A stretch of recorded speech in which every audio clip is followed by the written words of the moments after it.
live. Good afternoon, Kirkwood High School, and welcome to Lions Memorial Stadium for the 114th running of the annual Turkey Day game. I'm Mason Heller alongside Owen Backer, making his return from Mizzou's commentary booth to join us here on one of the most spectacular days of the year. Kirkwood is looking to drive home the 11th straight victory on the Webster Grove Statesmen, and the Webster Grove Statesmen are looking to continue their successful year by beating the Kirkwood Pioneers. Now, let's talk a bit about the Kirkwood Pioneers, Owen Backer, because they are conference champions. They went on the revenge tour. They beat Marquette. They beat Eureka. They have showed themselves to be a really impressive team this year. The loss that really held them back was against CBC, but it seems that they draw them every year, and they just weren't able to best them this year. Now, CBC looks to be on the path to winning state, so perhaps there's something to be said about the Kirkwood Pioneers this year. Now, let's talk a little bit about Jeremy Macklin. Do you think that he has proven himself this year? He had some pretty significant doubters coming into this year, but he's proved himself to be not necessarily a worthy coordinator, but a worthy opponent on the field. He's not a tactical genius, but he's motivating these boys in more ways than one. Yeah, well, first I would like to say I am absolutely ecstatic to be back. This feels great. But Jeremy Macklin last year and the year previous, he was getting his feet wet. He was, trying to kind of figure out the whole coaching thing. And now in his third year, you really get the sense that he has figured it out, that he kind of knows what his strengths are, know what his weaknesses are. This team, especially on the defensive end of the ball, has improved massively. They feel much less one-dimensional. They feel much more capable. I would say all in all, despite the roster turnover, despite the loss of people like Deion Brown, I would say as a whole this Pioneers team is a better unit than they were in years previous. I agree. Now, Mr. Backer, you mentioned the defensive unit. Their defensive unit has improved significantly this year on the back of Agent Zero, Carson Lindquist, Defensive Player of the Week for the STL Post-Dispatch once earlier this year for 7 tackles in a game, 2 sacks. He's been an impressive defensive lineman. With Webster Groves having a junior quarterback who's mildly inexperienced, unproven in his passing yards, not incredibly impressive this year, do you think that not being able to have a drop-back quarterback, does that make him more of a vulnerable target for Agent Zero? Potentially. I mean, we saw last year this game, it's close until it's not. Sure. There might be some breaks that the Statesmen end up getting. They might have some tricks up their sleeve to try to catch the Pioneers off a guard. Of course, both teams are going to put out all the stops to try to win this rivalry game.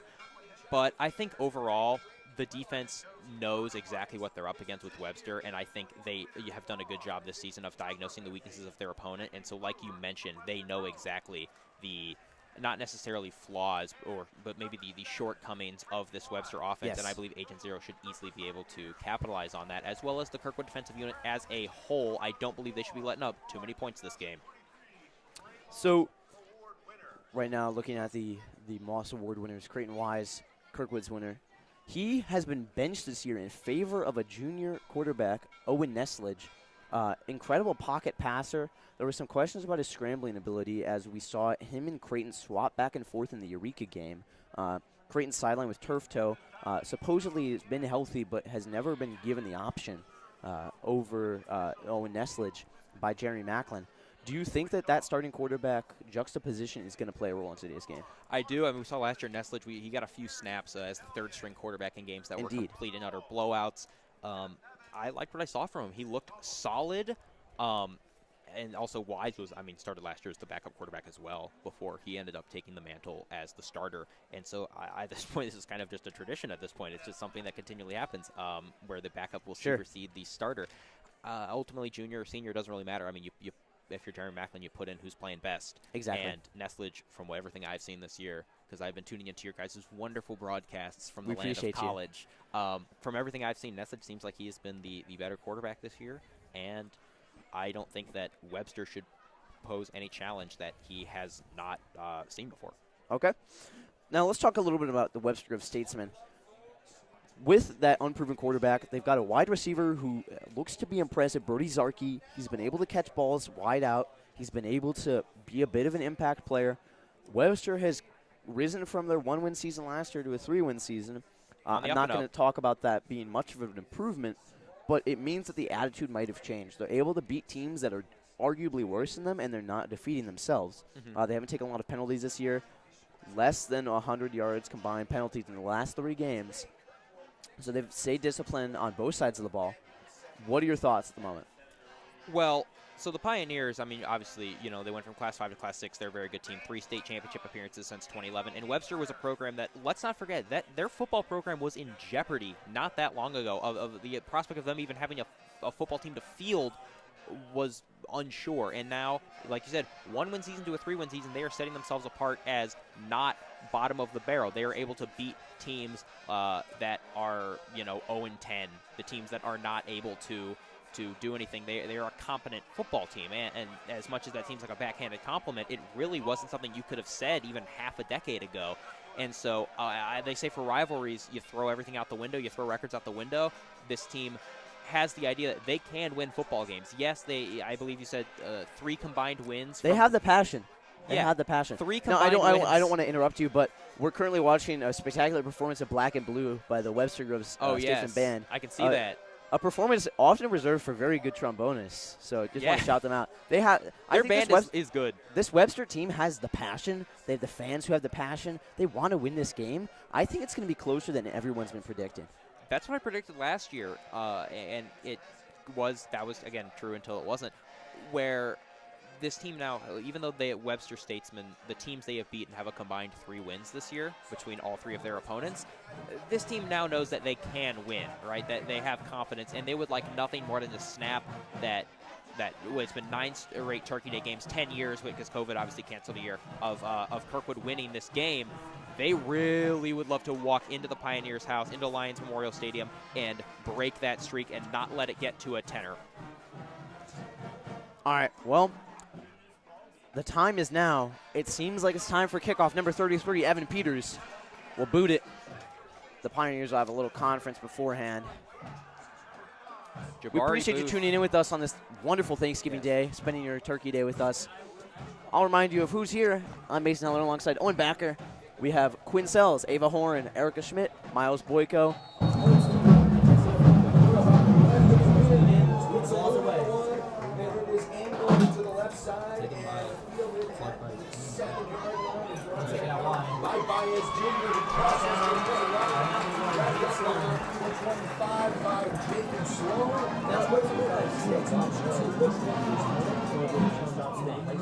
Coming down, gave you good angle and making a great tackle there for Pioneers, but a nice return for Webster. So good first position at the 23rd and What's the name? So here comes Webster. Just click on this. Their first possession of the ball game. Their season ended in the hands of Farmington a few weeks back. Crackers comes out of pistol. Booth hits it one first down.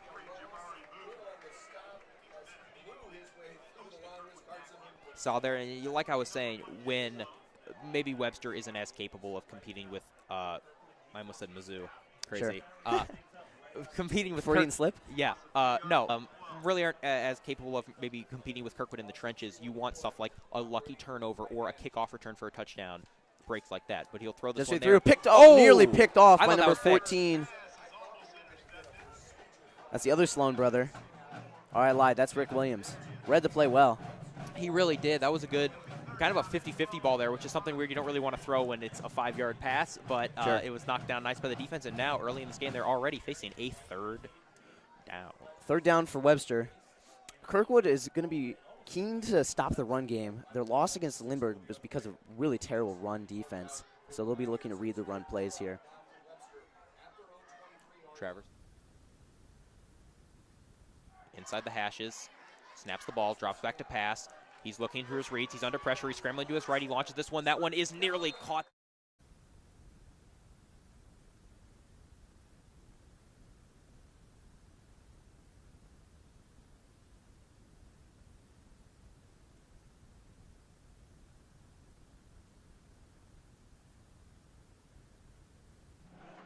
And the Kirkwood Pioneer Band playing that good old intimidating Imperial March music. Is that the 3 and out? The music I can't remember anymore. I don't know if that's a 3 and out music. I think, or they just They've had winging a it? weird lineup this year. There's a snap coming in Who's to this block the one? punt. Bit of a line drive there. He's not going to get it much past the 40. Bruce Malone will go. He's running down the sideline. He's Up got the a little bit sideline, of space, and out. he pushed out at Whoa, the 40-yard into the line. water Oh, my carrier. God. We got a man down.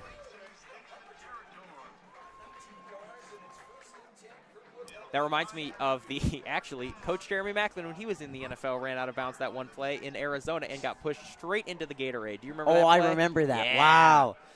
Speaking of Jeremy Macklin, let's see his offensive play calling here. Yes, I'm very curious to see his play calling for the first time this year in person and not through a YouTube live stream. They've Kirkwood has come under criticism for some of their signals, which look like gyrating. They're odd. Disconcerting signals, anyone? Disconcerting. Signals. They'll send 3 out to the left and 1 to the right. 1 close. He'll shift away. There's going to be a screen here. Got it. He's got plenty of space. Oh. Makes He's the between hole. tackles. He's at the 20. He's at the 10. He is getting dragged down, and he will fall down at the 2-yard line. A massive play for the Pioneers. The red zone. This whole stadium's a red zone. Pretty rapid development of the play there for the Pioneers. Quick screen route finds Malone open on the wide. Runs through Webster's pass defense. They leave a hole wide open for him. Those 3 receivers who went out wide took their blocks very well. We'll see if we'll see a short direct snap to the running back here. Direct snap. He's running to his right. Coming to Just the right to wide. the outside, and he's in for the score. Touchdown. Number 21, Kirkwood. Zion Royal. Ole Miss. Ole Miss commit. Ole Miss Zion commit. Royal. That's huge. 3-star from our hometown. Recent transfer from Parkway North. Yes, I seem to remember that name circulating around at Parkway North. Well, it was a direct snap to him. He got the outside. He bounced the tackle and walked into the end zone, and it is an easy touchdown for the Pioneers. A 2-play drive after the Webster 3-and-out, and they will opt for the extra point here to make it 7-0. Williams a holds for Peters here. Up and away. And it's good. Peters has been exceptional on the extra points this year. Not so exceptional from outside the 30-yard range. They haven't really trusted him to kick much outside there. You'll know there's been a lot of strife with kickers at the Kirkwood High School program. Swapping of kickers last year. Yes, this year, it was a a battle round for robin. kicker. It's been an interesting dichotomy. And kicker is a position where you would just like some stability. Last year Exactly. they were playing with a whole special teams unit. It was a musical chairs, a who's who of different kickers and punters. And now just have a consistent leg you can rely on and just have it, you know. I mean, it's a high school level. You're not going to bang 50-yarders through, but just you'll make all the extra points. Harrison if you're Nevis, in, you know. Oh, yes. You know, you're not going to hit 50-yarders, but you can make every extra point, and if you're in the 30 to 25, 30-yard range, you can make a field goal. In a familiar position, the Pioneers will once again kick it off. Webster hoping for something to get going. A 3-and-out and then a Three-and-out's not very ideal. rapid touchdown drive is pretty disconcerting for a program that is looking to do something here.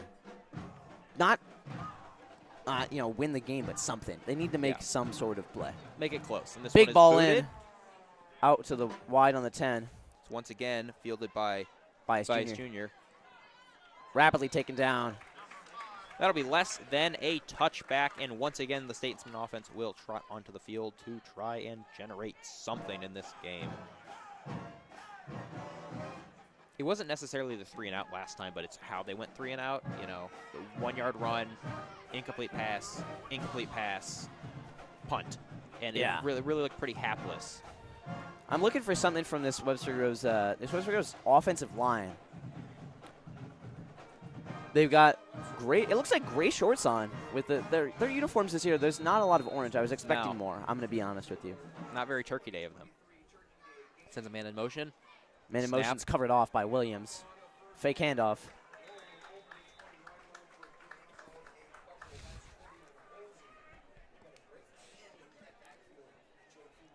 Well, that has now.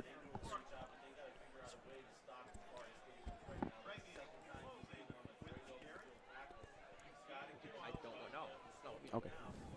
That was doubling the entire yards they've had for the game. Drops back to pass, throws this one that's wide, but he bobbles it and it's on the ground. He just overthrew him a little bit there. He tried to That's the his third drop receiver. pass of the game Yeah, for the Webster that's Statesmen. not okay. You know what they say, ball security is job security. That is true. That is what they say. I feel like in this game also you have to avoid, I mean, you're already playing a good enough team if you're Webster. You have to avoid shooting yourself in the foot and making mistakes that are entirely on you. And, Sure. and something like that is, you're shooting yourself in the foot. It's not what you Exactly. All their wideouts are covered. They keep setting a man in motion.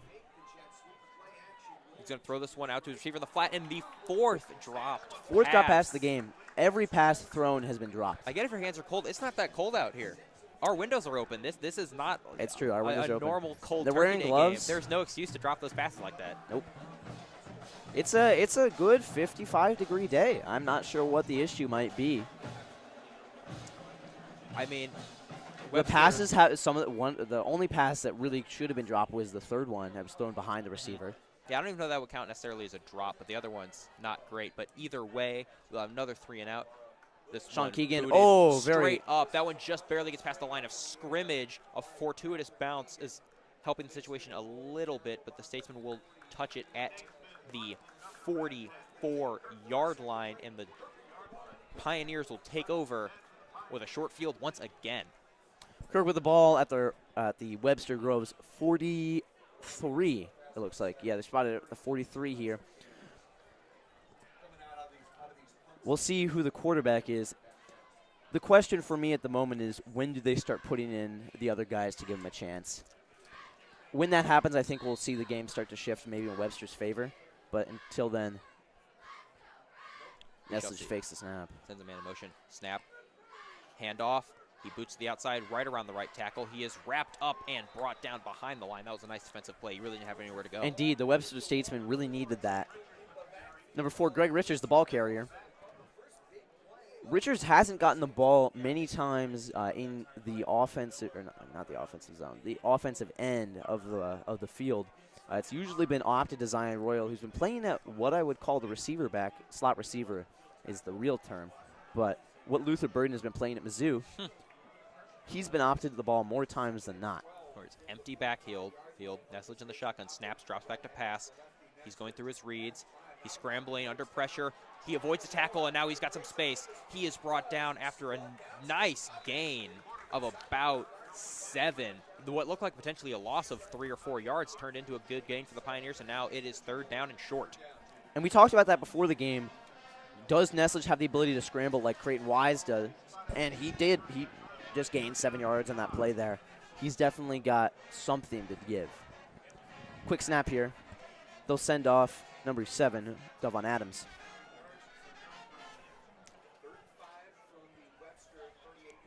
Tries to draw him offside, a little bit of a jump there. Kirkwood's played a lot of these offsides traps this year, and they've been successful. Snap. Has the chance it off up the middle. He's got some space, and he's got a burst of speed. He's going around the tackle. He's at the 15. He's at the 10. He is at the 5, and he is brought down by his shoelace at the 1-yard line. He couldn't extend the ball into the end zone. But either way, it is a huge first down for the Pioneers, and now they are at the 1-yard line of Webster. That's the second time this has happened this game. Running back finds a big hole in the defense, and he starts running all the way to the end zone. Interestingly enough, also brought down at the 1. It looks like they'll try for another. Actually, there's not going to be a direct snap. They're going to send 2 wide, 1 next to the quarterback. Last time they ran it out of the Wildcat. Nestlage now in the shotgun, drops back, throws this one up high for his receiver, and he can't haul it in. That was intended for number 19. Jacob Everhart looking for the ball there. Kirkwood trying to remain disciplined. They should have reeled that ball in. It was a catchable pass. I don't hate the call. Throw Wise it. coming in. 2nd and goal. Well, yes, we do have a quarterback change. Wise definitely a little bit more mobile. Gives you much more flexibility. This side, he did a direct snap, runs into the end zone on the QB draw. And he did not get in. I thought he had crossed the line initially, but they had pushed him back. Looked like he got in. Oh, he got in. He Touchdown. scored. Touchdown, Creighton Wise. He comes in relief. QB draw right behind the butt of his center and his left guard, and he scores. The QB draw out of the Wildcat worked very well for the Pioneers there. They've only run that play a couple times in games not against.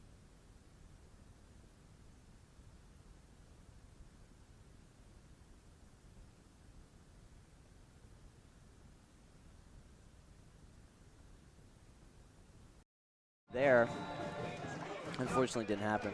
So one thing, if you're Kirkwood and you're good at it, why not try that on a third down and short? Exactly. Try to jump your opponent offside, and if it doesn't, well, you clearly have a very capable running game that can pick up the first down anyway. But free yards are free yards.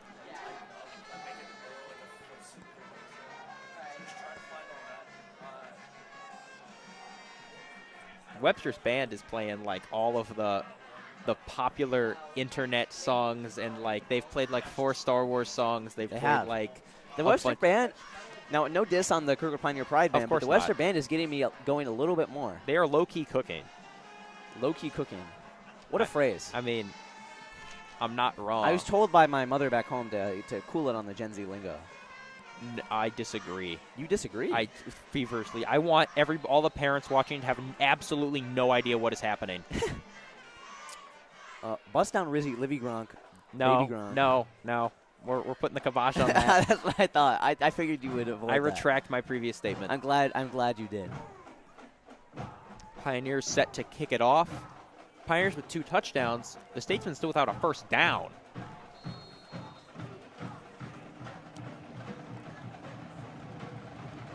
Peters with the boot. Ooh, Squib it's a kick. bit of a squib. Fielded. Trying to get to the outside. Little step there, and he's brought down to the 30. It's weird. That squib kick, I mean, that's the furthest yards Webster has gotten this entire game. They haven't gotten beyond their own 25, and now they have a drive start at the 30. Not the worst field position in the world if you're Kirkwood, but it's kind of weird they kind of just gave those yards to him. Not sure what the squib was for. That did seem intentional. It did seem intentional, but I'm not sure what the purpose was. Kirkwood definitely doesn't need Webster up the field at all. They'll line up 3. Send a man to the left. Snap. Handoff. And he is gobbled up immediately. Gobbled. It's Turkey Day, bro. I like the vernacular. It's good. He will gain no yards on that play, and it is 2nd and 10 for the Statesmen.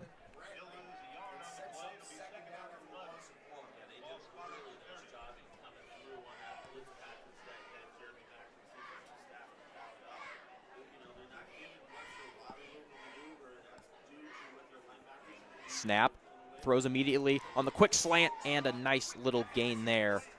The most offensive yards Webster has gained all game at about 6 yards on It's that their slant. first caught pass of the day. There you go. I feel like a proud mom. That was a very solid play design there. They've tried that several times with a quick slant. They're not sending guys deep. They don't have the offensive line for That's that. true. They They're haven't trying to sent get the any. ball to their playmakers quickly and hopefully get them in open space. Nice play call there. 3rd down and about 5. Sends a man out once again. Snap, drops back to pass. Inquist. Looking, launches. This one is overthrown. By good 10 Incomplete yards. pass. Good 10 yards, I think. Well, Maybe a miscommunication. we talked about that with the unproven quarterback. This is a sophomore playing QB, normally a position reserved for a junior or a senior with exceptional talent. It's tough to be quarterback, and he's getting pressured, under pressure. He throws it 10 yards over. As the coach, maybe I'm shifting back to the junior who I benched earlier. We will see if adjustments are made. Surely they will be if this game continues as it is. Head coach Connor White, maybe thinking about that. This one is a much better punt than last time. It's bounced at the 40. Another fortuitous bounce. Kirkwood goes through great efforts to not touch it, and this one will be at the 16-yard line. So maybe their defense can hold the Pioneers here after not giving them great field position. Number 2, Bruce Malone, dipping, dodging, and weaving to not touch that ball. Looked like he was playing the floor is lava there. I was reading an interesting piece of literature the other day. The football is the only ball in sports that is completely unpredictable as to where it's going to go once it touches the ground. The only ball in sports, yes, that is based on its shape and everything. I was going to say a hockey puck, but that's not a ball. Which I think is pretty interesting.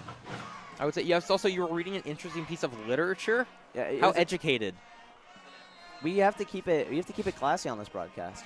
Kirkwood's going to start from their own 17, which is the furthest back they've been this entire game. Nestledge's quarterback once again. He's going to bring a man close. Snap.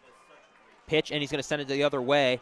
But he is once again hit at the line of scrimmage. A little bit of trickeration there, but it Kirkwood's goes been nowhere. playing with the trick plays this game. First, the offside traps. They've played several jet sweeps. Run the Wildcat from the red zone 3 times now. They're getting tricky with it. Yeah. Now, the real question is, will we see a Philly special? Likely not. I don't know. It was a good job trying to get Jaden Sloan the ball there on the reverse sweep. It just didn't go for him. So I like the idea. Nestledge drops back, throws, quick slant just behind him, and it is incomplete. And now it is a 3rd down and long for Kirkwood. Webster's defense making a bit of a stand. And that's Nestledge's patented throwing a bullet in, trying to get it to the receiver as fast as possible. Just a little too quick with it there, and it ends up behind number 10, Chris Potter, who has been such a workhorse out wide for the Pioneers this year, playing in this weird tight end hybrid role. He's blocked for the Pioneers.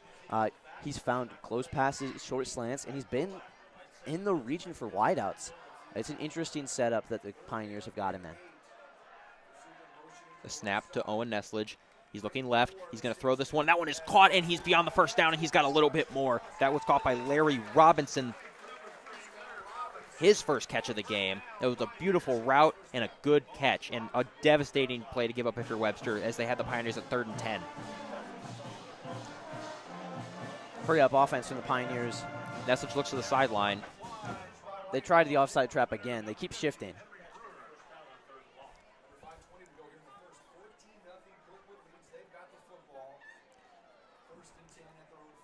He'll move a man to his left. Nestledge communicating. Snaps the ball. He rolls out to his left. He's going to send this one up, and that is off of the fingertips of Andrew Belota, the 5'9" receiver. It was just a little above his reach. And it will be 2nd and 10. Belota got good air there, but unable to reel it in. Nestledge with a good roll to his left. He's looked good under pressure so far. That he has. He picked up that big gain on 2nd down under the heavy Statesman pressure earlier. He seems very calm in the pocket. Bringing an additional blocker. Fake handoff. Rolls to his right. Caught by the tight end, and he's got space in front. He will pass the 1st down marker, take a tackle at the 49, call it the 50-yard line, and now, just like that, they're at midfield. Nathan Maxon, the junior, with the catch. Great snag, and he'll come up with an 11-yard gain from the Pioneers. They've been driving pretty well, and all of their gains so far, every pass caught has been for a 1st down. That's an interesting stat. That is true. When they the Pioneers would like to run the ball, but when they throw it, they are trying to move the chains. That's Macklin's patented style of play, though. He's all 3 years he's been there, he's been a run it when you can and throw to make the down kind of guy. Hand this one off, halfback draw. He's got some blockers. He pushes the pile and gets a solid gain on that play. It'll be 2nd down and short. And the Pioneers, just like that, past midfield, they are approaching the danger zone where they ripped off 2 long plays on previous drives from about this spot in the field. I would expect them to go for another one of the plays where they're trying to push the receiver through the safeties. The safeties for the Webster Go Statesmen have just not been able to reel in any of Kirkwood's running backs once they get deep. Nestledge is under pressure. He launches this one deep for a receiver, and it is nearly intercepted. That was number 5, Clark Bias Jr., who nearly hauled in the pick. Nestledge underthrew his receiver on that play. Catchable ball for Bias Jr., and Webster Groves continues their trend of just dropping passes. Yes, that is more expected for someone on the defensive side of the ball. It's more concerning for the receivers, but a turnover would have potentially really changed the momentum of this game. That could have been huge for Webster, and now the Kirkwood Pioneers will get another crack at it to try to shake off that mistake. Nestledge with a running back on his right. Snap, he will hand it off, and he is hit immediately and brought down. Greg Richards had nowhere to go, and it is 4th down for Kirkwood. And then they're at that awkward position in the field where it's definitely too long for a field goal. You could go for it here, though. But a punt, it'd be a little too close. In theory, you could pooch punt and coffin corner it, but That's been so out of style I don't know. for the past 10 years. 10 years. I don't know if that's in 10 their years, playbook. I They don't will think that's go in the for playbook. it. Yeah, they'll go for it here. Given the score of the game, I kind of expect Macklin full confidence in his offense. Nessage is rolling slowly, pumps, throws, caught. He's got the inside, first down easily, and he'll get some more. That was caught by number 10, Chris Potter, with a solid route, catch, and run. First down, fourth down conversion for the Kirkwood Pioneers. The Pioneers driving again. As we talked about, those passes are moving the chains. They are, and I really like Nessage there, rolling out to his left, pump faking, drawing the defense away from Potter, and getting the ball to him, and now it's a first down. Not sure if our overhead camera is working, but you could see all the sign calling on the sidelines. That ball is caught, and he's got the sideline, and he's not going to be touched. That is an easy touchdown from Larry Robinson. He caught the short pass and then was able to sneak past the entire defense, tiptoeing around the sideline. And Kirkwood, for a drive that started on their own 16, have now scored a touchdown to make it 20-0 pending the extra point. Yet another offensive game for the Pioneers coming on the pass. The wideouts for the Pioneers have been exceptional in this game, and they've resulted in a first down every single time, and this time it comes up big for a touchdown. The Pioneers looking strong again, and it'll be 20-0 within the first quarter.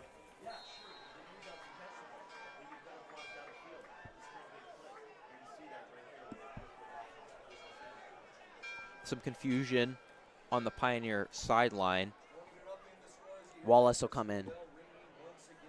Seems like he wasn't where he was supposed to be. They realized they only had 10 guys out. Direct snap. On the two-point try, it'll direct snap Wise to the right, and he scores. Two-point conversion is good. A similar play at which they scored a touchdown, to the 14-point touchdown. Snap right to Wise, uses his legs to get outside, and he waltzes into the end zone. Wise, again, we have to praise his scrambling abilities. Direct snap to Wise, looks to his left for the pass option, covered off, so he scrambles into the end zone for what was a beautiful two-point conversion for the Pioneers.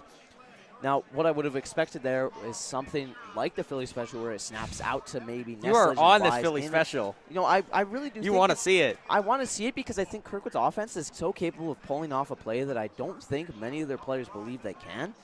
There's been a lot of primarily negative sentiment around complex play in high school football, but I think there's a place for it in a game like this where a little bit of trickery is praised.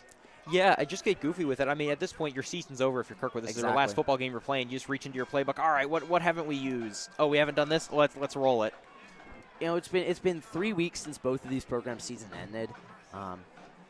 The goofier you can get with it, I think the more fun that the players are going to have with it. Let's see if this kick will be a squib as it was last time, or if he'll send this one to the end zone. Big boom. That is caught at the 7-yard line by number 5, Bias Jr., and he is brought down at the 15. Really didn't have anywhere to go. The kick coverage for the Pioneers has been excellent this game.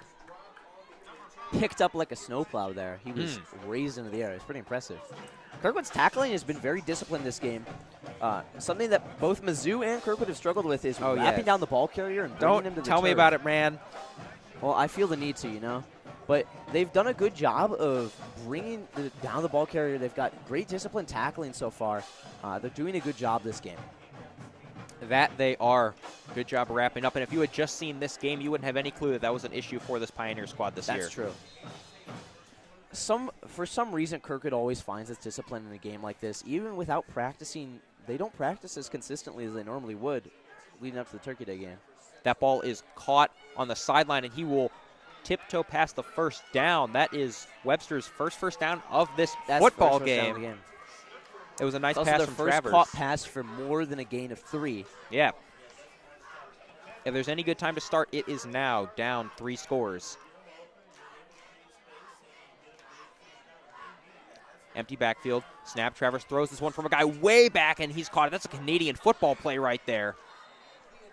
That was by his been watching the CFL backer? That is a Canadian football play. That is ripped straight from the CFL. He was about 10 yards back. The ball was snapped. He sprinted as fast as he could to the line of scrimmage, caught the ball, and was able to run for the first down. Their second consecutive first down. I think the only reason I'd watch the CFL is for Mizzou legend Michael Sam. Oh, yes. You don't watch the Grey Cup, man? No. I don't know what that is. That's their championship. I think we need to come up with a more creative name for them. Yeah, that is an option. Handoff up the middle. He looks to get to the poutine bowl? outside. Oh.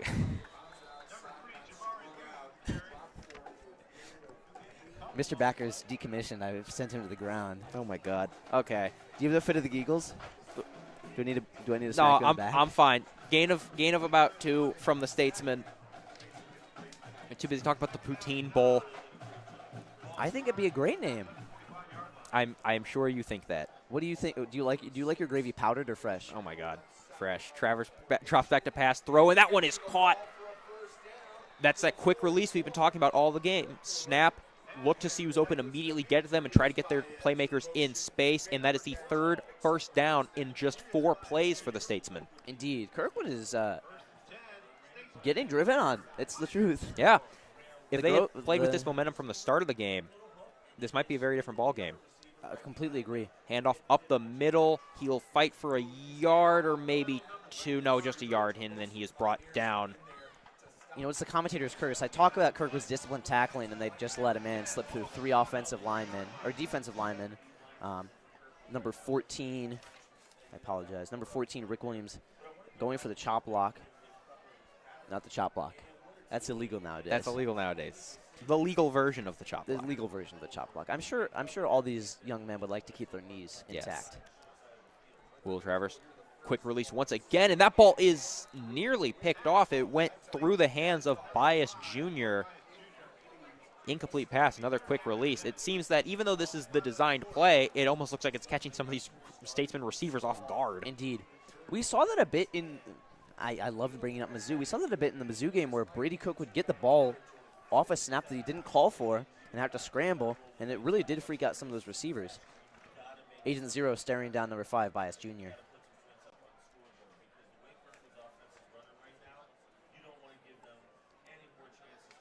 Brings Bias Jr. in.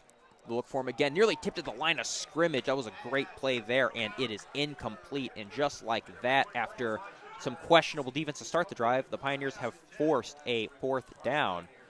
Will they go for it? No, it looks they like are they're bringing out switching. the punt team. Now, the punt team on this, I think, is a really interesting call. Yeah. Not sure why. Because Webster's defense hasn't think been able about to the risk, stop right? Kirkwood at all. think about the risk that they're taking here, right? You should go for it, eh? I don't Yes. think there's any reason. You're already down 22. Exactly. I don't think there's any reason to sacrifice field position. The first quarter isn't even over yet. Already down 22-0. Especially when Coffin corner on the punt. Oh, bobbled. he bobbles it. It's going to be out of bounds. I believe Kirkwood will retain possession. But, we were talking about how this move to not go for it doesn't really make any sense. Kirkwood started their last drive after a punt on the 16-yard line. They were able to drive and score. That's Webster true. needs to put points on the board if they want to win this game. They're already down 22, and they had been driving pretty well on that last drive. They've driven well. That was a motivating drive for what I think is a pretty beaten down Webster Grove Statesman. But if you look at the field right now, most of their players are playing on every single snap. Yes. Webster does not have the luxury of having as many subs as Kirkwood does. They know. And I think that's probably part of the reason why they're punting it away here. They needed a bit of a break. I understand that, but also it really does feel, we are only in the first quarter, and it just feels like if you're the Statesman sideline, you're just throwing in the towel. Exactly. It seems like the game's already over, and I think that that's a poor way to play. Wise was now in quarterback, and he hands the ball off there. Just the presence of him being on the field, he's something to look at because they know they bring him in for his legs, and so that's going to occupy some of the defense's attention. Is that a telegraph to Webster, though, saying we're taking it down a notch? Potentially. The first quarter is about to expire. They'll switch sides. They will switch sides. We'll take a moment here for station identification. This is Cage TV alongside the Kirkwood Call. We Of appreciate course. you joining us here on this wonderful Turkey Day. It's the 114th running. Kirkwood looking to bring home the 11th straight. The Frisco bell down the left-hand corner of your screen has rung several times today. Hopefully it will ring for the Kirkwood Pioneers again at the end of it. I'm Mason Heller alongside Owen Backer. We're assisted by Ava Horn, Quinn Sells, Owen Spiegel, Miles Boyko, Liv Timp, and Erica Schmidt. Thank you for tuning in. We'll take a break now.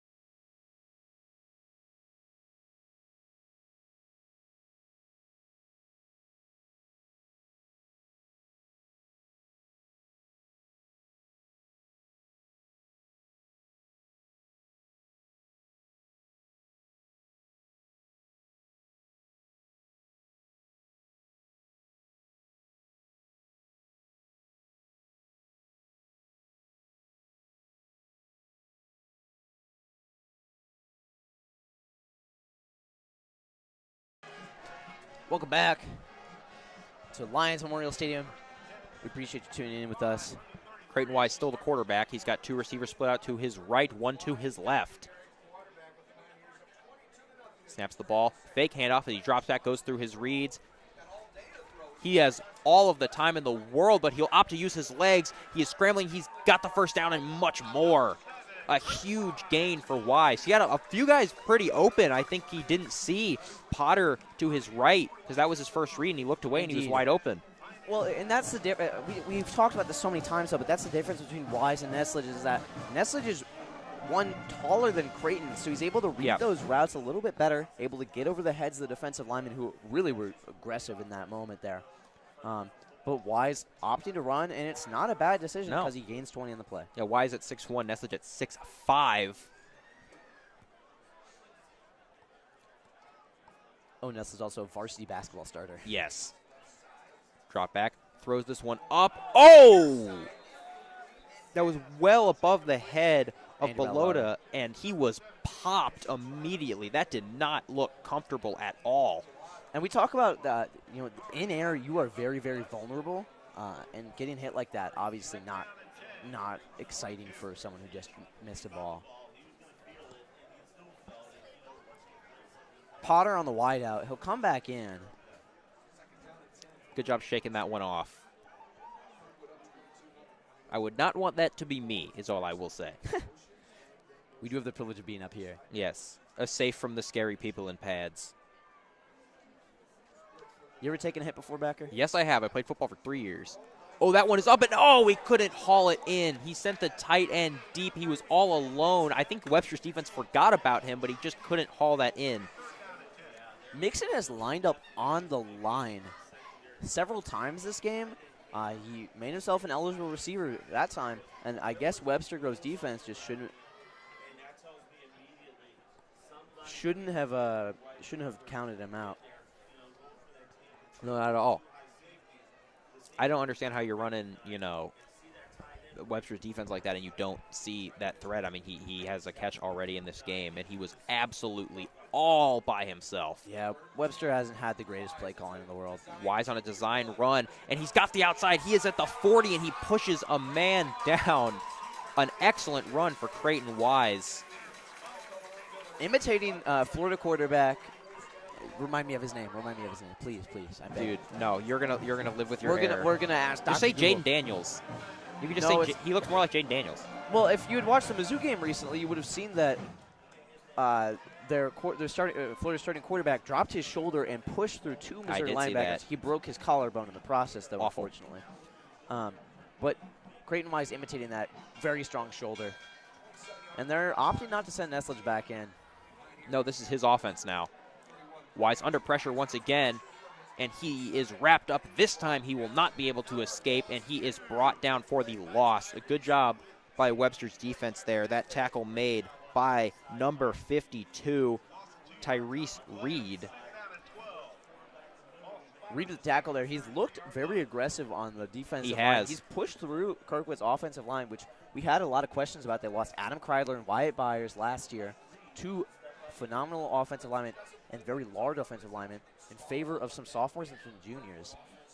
Building the youth program. Wise all alone throws this one. That ball is caught for the first down in just a tad more. That was Larry Robinson. We talked about how he had been given the short route job. We've seen some trickery with the wide receivers in this game. We have, and with the Kirkwood wide receivers, I mean, they're a lot shorter, and Robinson is 6'3", so he is definitely their most physical threat at the wideout position. Strength-wise, obviously, you look at the tight end hybrid Chris Potter, but he is a tall man. He's getting the ball, and he's getting open is the most important part. Wise will bring Royal into the backfield with him, and he hands it off to Royal. Royal bounces between 2 defenders, gets about 3 yards, and is brought down promptly after. If our calls are a little bit delayed, we apologize. We're leaning out the window of the broadcast booth here. Poorly positioned. We make it work. Last year, we were at Moss Field, and we were under a tent that was zip-tied to the student section bleachers. So do not even. True. And our tables were ratcheted down. Oh, yeah. I forgot about the ratchets. That was hype.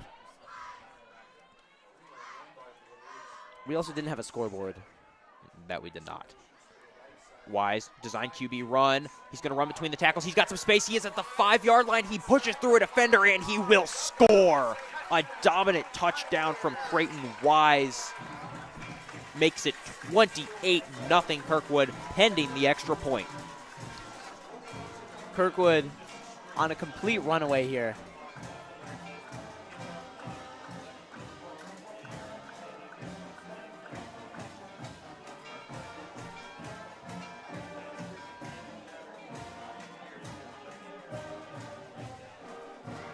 The lineup for what looks like another 2-point conversion. Yeah, Nesledge will get the ball here on this conversion. I was worried that there might have been an injury to Nesledge earlier. Bring it in the They'll put in relevant Wallace. players. Kylan Wallace, very muscly wide receiver. They'll go for 2 again. Now Nesledge is back. He's going to throw this one up for his tight end, a jump pass. I love that play design. Little Patrick Mahomes action. Just a little bit, and the 2-point conversion is good. Indeed. Making it 30-0. It's been a 30-0. I can't see the time to my left. There's 10 minutes left here in the second quarter. Yes.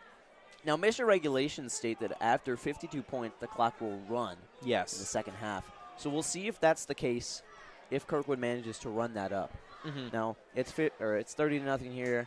On the 114th running of the annual Turkey Day game, Kirkwood seems to be running away with it.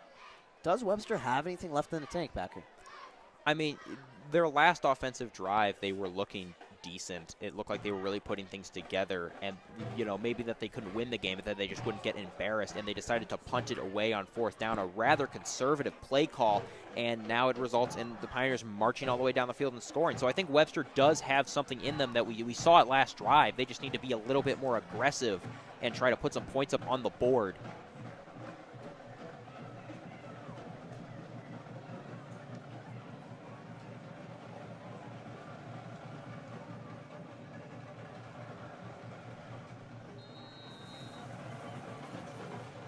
This ball is booted high, fielded by Bias Jr.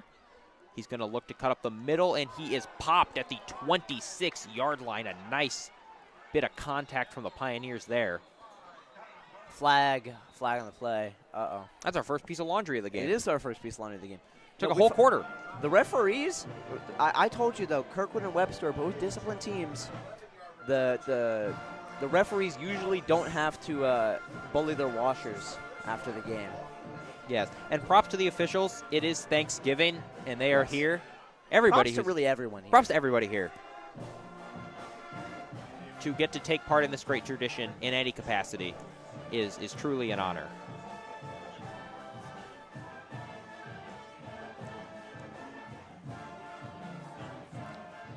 They have a dead ball foul, personal foul, on red at that spot.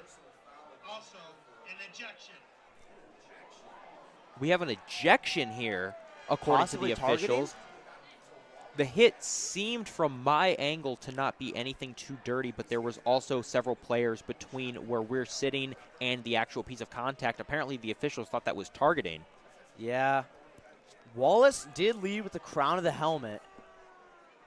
I'm not sure who's going to get kicked out here. Yeah, they haven't told us.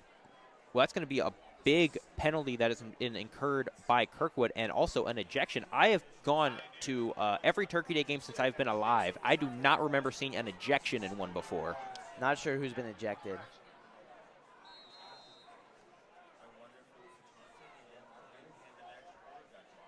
We will see if we can find that out for you. Wallace is still on the field, so it's not going to be a targeting foul. Likely taunting. Not sure who it would be on. Another flag is Here we thrown. go. And also something of note, the Statesmen have changed quarterbacks. That was Sean Keegan. And it'll be a false start on Webster. But Sean Keegan in a quarterback now. Seems down 30-0. They've made a change. Now, what's interesting is Sean Keegan plays 3 positions. Punter, quarterback, and linebacker. What a versatile. combination. Anything Travis that's not Hunter, versatile. he's a young Travis Hunter. I guess so. But, I mean, you were talking than Kirkwood does. They need people to step up and to play multiple positions. I'm not sure if our overhead camera is working, but if you, Kirkwood will call their timeout here. That is their first timeout. Game has slowed down. Things were kind of cruising, and now we've gotten our first 2 penalties of the game back-to-back. We had an ejection, and now our first timeout of the contest. Yeah, it's a little confusing here. We don't know who was ejected. They haven't told us. Usually they'll give a number. The referee, though, has been referring to Kirkwood and Webster as red and white. Yes. Perhaps he's not aware of everyone on the field.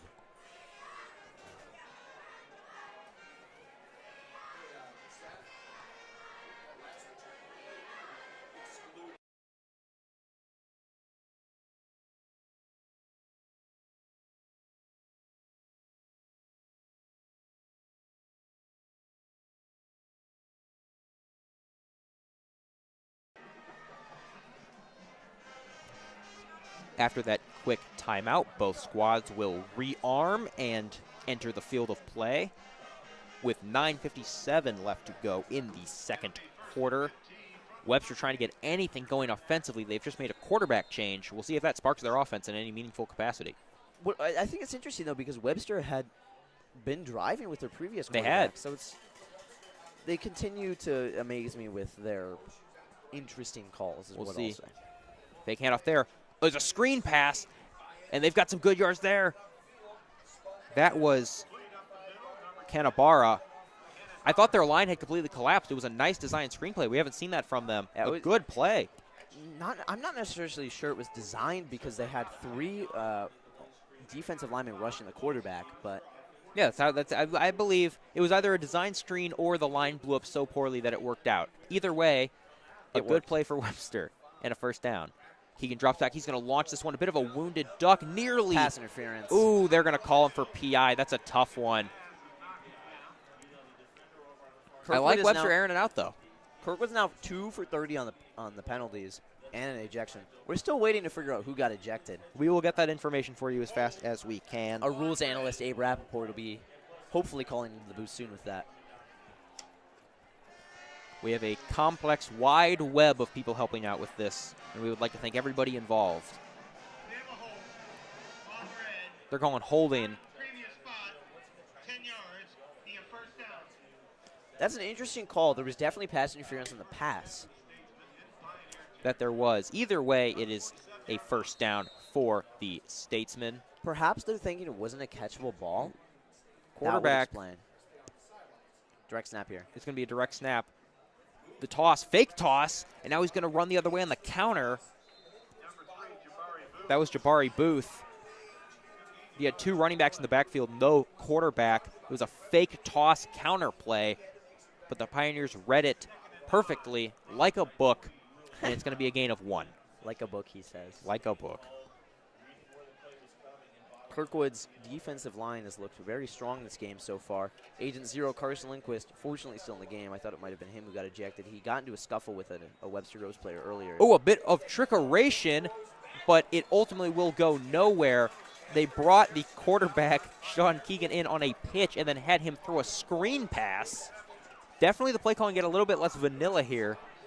Yeah, we've seen in the chat some people talking about the Webster Group's play calling, and they've really rapidly switched it up here. They have.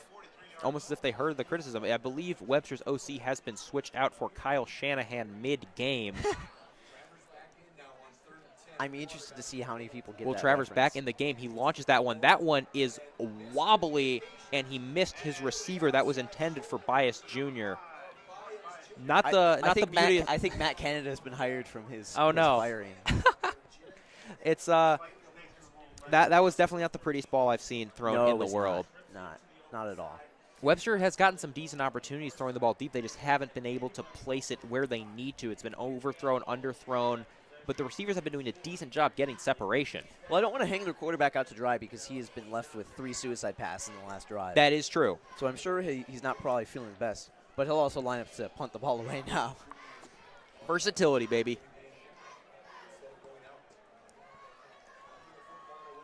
Here we go. He'll kick this one from about the 45, and that one is a good long punt. Bounces at the 5 and is touched at the 2-yard line. You could not ask for a better punt if you're Webster. Kirkwood will have to drive 98 yards if they want to score here. We'll see what happens with that. I'd be surprised if Kirkwood gets it to the halfway mark before they have to turn it over. I think Webster's defense, they're finally going to get a change here. So hopefully some fresh legs for Webster's defense. I'm interested to stop him. Yeah, I'm interested to see which quarterback commands this potentially 98-yard drive. It looks like With the Neslage. distance, I think they're going. Yeah, it looks like they're going to go with Neslage. I wouldn't have expected anything less from Macklin there. It'll be Neslage at quarterback. It will be Richards at running back to start off. Only one wide receiver. They've got a lot of guys in tight to make sure they don't get down for a safety. Looking for number 21, Zion Royal. The last Turkey Day game played at Lions Memorial Stadium also had a safety in it, if I remember correctly. But Richards will fight forward to about the 9-yard line, but we have some laundry on the field. We'll see where this goes. Not sure where it's going to be. Looks like a lead with the helmet hit there. Could we have potentially 2 ejections? We're fortunate enough to have the KMOX broadcasters next to us. They're calling for a face mask, but I'm not sure what it's going to be. Got a personal foul. Yep, it will be a face mask. I love the way this umpire has been calling it. We got a personal foul. We got a personal foul. I really feel like I'm a part of the game right now. I do. And I'm glad that these high school officials are mic'd up for the benefit of everybody. They do that for all the Turkey Day games, and it makes everyone's lives much easier to understand. That's true. Well, they're usually mic'd up. Really? Was this year they all mic'd up? Yeah, I don't know. You haven't been at any of the games this year because you've been off away at college. But, yeah, they've been mic'd up this year. Quite interesting. Well, empty backfield for Neslage. He looks for the pass immediately, and now he's looking deep. He launches this one up. It is hauled in on the sideline, and he is pushed out of bounds. That was number 83, Nathan Maxson. He couldn't haul in the deep pass earlier, but he brings this one in, and just like that, this drive that started at the 2 is now at the 50. Gotta feel good for a guy who dropped the ball previously to bring in the 25-yard reception. Always a good time for redemption. Webster has taken their first time out of the half. Surely not happy about what just transpired, trying to get their act together.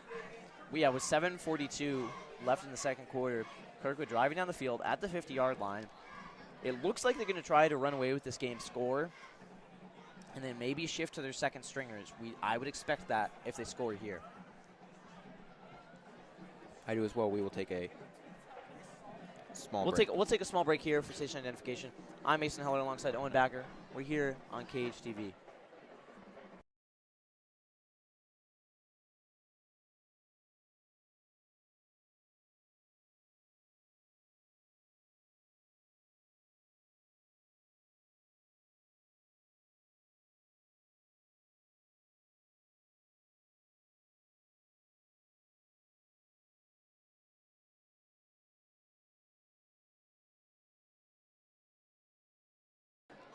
And we're back after Webster's first time out of the half. There you go, did it again. The Pioneers right at the 50.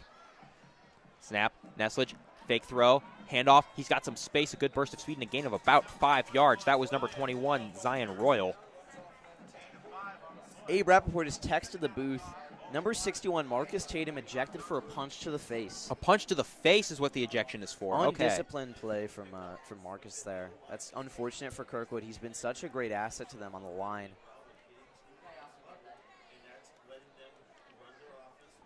Two wide receivers out, 2 running backs in the backfield.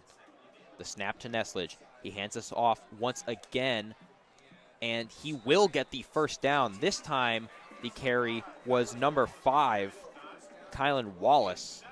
So 3 different running backs getting consistent touches for the Pioneers this game. Certainly a running back by committee, kind of expected after the departure of Deion Brown last year, and it's worked well for them this game. Injury timeout here. A Statesman player is down.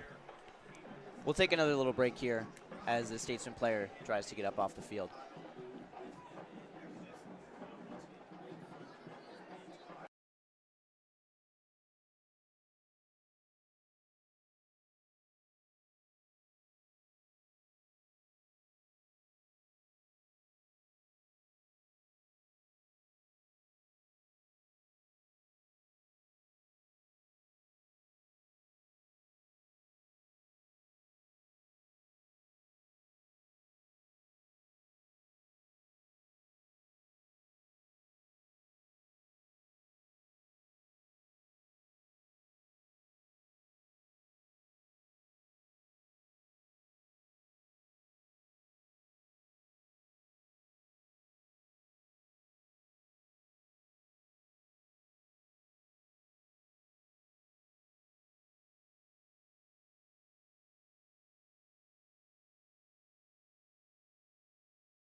And we are back after the injury. I've been told by Quinn that the touchdown graphics I made for the game might be used here in a bit. So Beautiful. I'm excited. Nestledge launches this one deep, tight spiral, and he will find his receiver, and he will waltz into the end zone. It's Chris Potter with the touchdown. A beautiful connection. Potter with a touchdown, his first of the game. We talked about Potter. He's been going wide, he's been going deep, and he's been going short. And that hybrid tight end wide receiver role, he hauls it in. The junior, phenomenal touchdown. He really can just do it all. That was satisfying to watch. And at 5'10", 160, he knows how to play the tight end position, even if he's not blocking, big DNs. He can run deep like you just saw. He can be a slot receiver if need be. He really can do anything. He is versatility incarnate, and an excellent touchdown for him. And they will go back to trying to kick extra points instead of 2-point conversions, and this one is up and good. 37-0, 6:58 left in the quarter. We appreciate you tuning in with us today. Kirkwood, I would guess here, is going to start to take their foot off the gas pedal a little bit. You would expect it. Let Webster back into the game. Yeah, and with the improvements that Webster has shown this season compared to last season, They look better. They look better, and also with there were some very key departures from Kirkwood's team.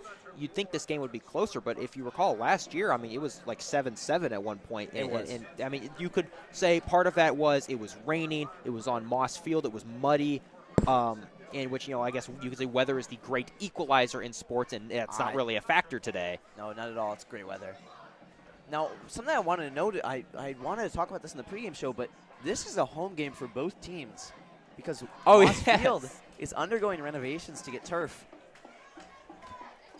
Yes, so Webster played all of their home games at Kirkwood this year. Similar to, I believe it was 2018, Ladue had to play all of their home games at Kirkwood as well. The Pioneers always gracious hosts.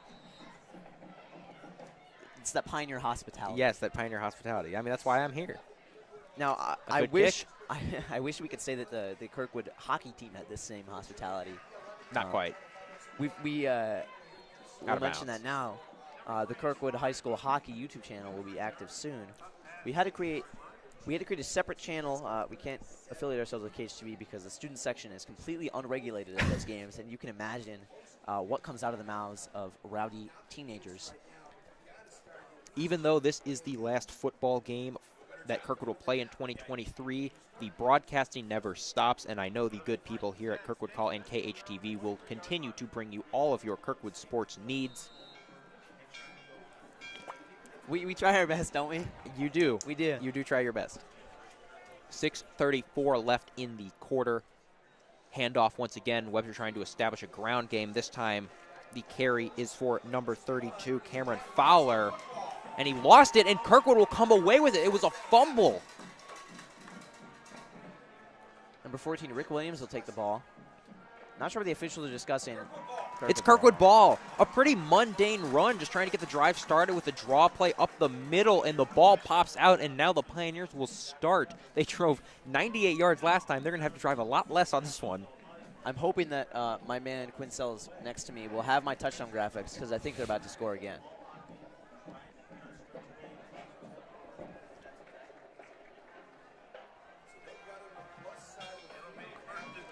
The Frisco bell is ringing. Perhaps an ominous omen. The Frisco bell, low-key, can be pretty ominous. It's a loud bell. It ain't just for show. It is quite functional. Now, I don't mean to diss anybody, but perhaps we should not ring the bell when the band is playing during the pep rally. That has happened several times in the past year.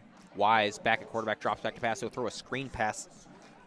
He's trying to run up the middle. He's between the hashes. A flag is thrown, and he is brought down. That pass was to Jacob Eberhardt. It's always the commentator's curse. We talked about how both these teams are so disciplined, and suddenly it's a dirty laundry fest for the referees here. Let's test out that commentator's curse. Gee, man, it's crazy how Kirkwood hasn't scored 80 points this game. Wow, how that wild. won't happen. We will see results. We got a hold. Man, I love this referee. That is the correct call. There was a bit of a hold there, and that's how he got inside. The delivery on the calls has been fantastic. Stellar. If you're going to be a referee, have fun with it. I agree.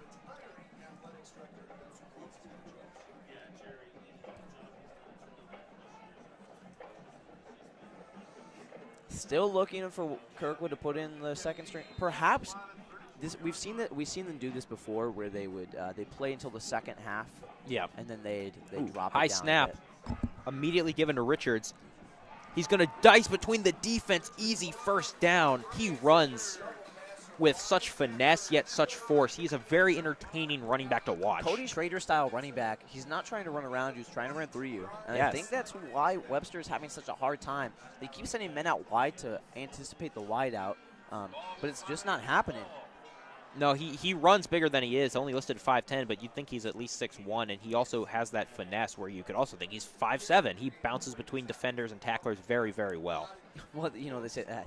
My stepbrother's a goalie, and they say that everyone lies on the form, so Yep. I'm sure there's some lying. Design run for Wise after the fake handoff. He will trail out of bounds. So this is, this is actually not a goal to go. This is a situation where Kirkwood could get a first down and be at the 3-yard line, so they could still move the chain. So all they have to do is keep pounding, keep running the ball up the middle. And it definitely changes your play calling here, because certainly. if you have extra downs, you want to use them. I would be surprised if they went for the first down instead of the touchdown, though. Wise looking for a little bit of a jump pass. He'll go to his left, scramble, and waltz into the end zone. Touchdown, Kirkwood. Creighton Wise using his legs again. He does it again. Creighton Wise has been so active on that run. He's done it now twice this game. First out of the Wildcat, now from 12 yards back. And he scores again for the Pioneers. It's been a really dominant offensive performance from both quarterbacks. Yes. Nessler just found Chris Potter deep. Creighton Wise is running the ball in, and he's averaging a good 9 yards per carry. Yes. Extra point try. And both quarterbacks, like you said, sharing the gravy on this Thanksgiving Day. Sharing the gravy. Pass the mashed potatoes, please. Of course. Extra point is up, and that is good. After those two-point tries, they are back to just kicking extra points. And it smells like popcorn now in the booth. I'm It glad does. it's smelling like popcorn, because earlier it was smelling like marijuana. And it was completely unappetizing. 44-0 for We have a Kirkwood. Thanksgiving meal to go eat after this, you know? We do. I've been fasting. I'm very You've been excited. fasting? I'm so excited. I'm glad you're excited. What's for dinner today? All the things. All the things? All the things. All the fixins? Yep. There's a pumpkin pie at home that is calling my name. Speaking of at home, I promised my family at home I'd give them a shout out. So shout out to my mom, my stepdad, Raji, Mark, Mimi, Pop, and Jacob, all at home. We appreciate you guys. And shout out to Jack up in Canada playing hockey all alone. We wish he could be home for Thanksgiving this season, but he's not. I guess I'll do the same thing too. Shout out to my mom. Shout out to my dad. Shout out to Luke, Ben, Gracie, all the cousins on both sides. Which one is the one everybody. who gave us the 60-foot or the 100 feet? That of, would be Luke. Cat 6? He gave us 100-foot of extension Luke cord. Backer. And also, no offense to Owen, is my favorite backer. I've never met the guy, but he's come in clutch so many different times. the 100-foot Ethernet that just didn't work because that wasn't the Ethernet cord's fault. It was Webster's field. Well, you know, the kick here caught. He has that clutch chain. Fumble again, and that one is recovered by the Pioneers in almost the exact same spot. That fumble wasn't even forced. He was just trying to do something, and the ball flew out of his hands, and the Pioneers. It's deja vu. It's deja vu. all over again. Once again, the Pioneers will start a drive inside the 30, practically in the red zone. Already up by 44. I will commend the fact that the visitors section is still almost entirely full. They are sitting here to watch a drubbing. It's a turkey shoot. That's wow. I got all the holiday fun. I was liking the word until that. Dude. No, don't be a hater. I'm trying not to be. That was one of the most peculiar fumbles I've ever seen. I suspect he will not be. Peculiar fumbles. I suspect he will not be on the kick return again because that ball was he just essentially threw it at the Pioneer kick team. Webster is kind of limited in their options, though. Let's be honest. That is true. Wise once again at quarterback. Sends Maxton to the left. Snap. Handoff. This time it is Royal. Royal got that's the second time he's touched the ball this game. I thought they would be relying on him a little bit more, but he hasn't. He's only gotten 2 touches on the ball. He's run it for at least 5 yards both times, though. So Certainly solid play from him.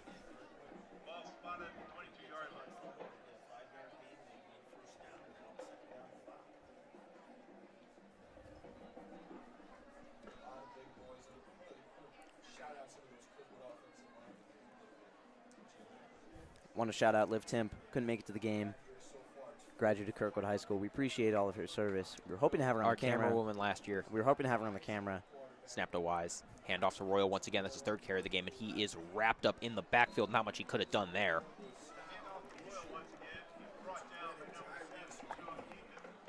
Shout out to the Timp and Goebel families.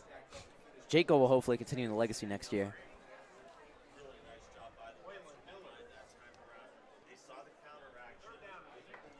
Third and 6. The Pioneers haven't been able to get much going in the run game this drive, something we haven't seen from them this game. They've been pretty dominant up front, but Webster's defensive line responding well.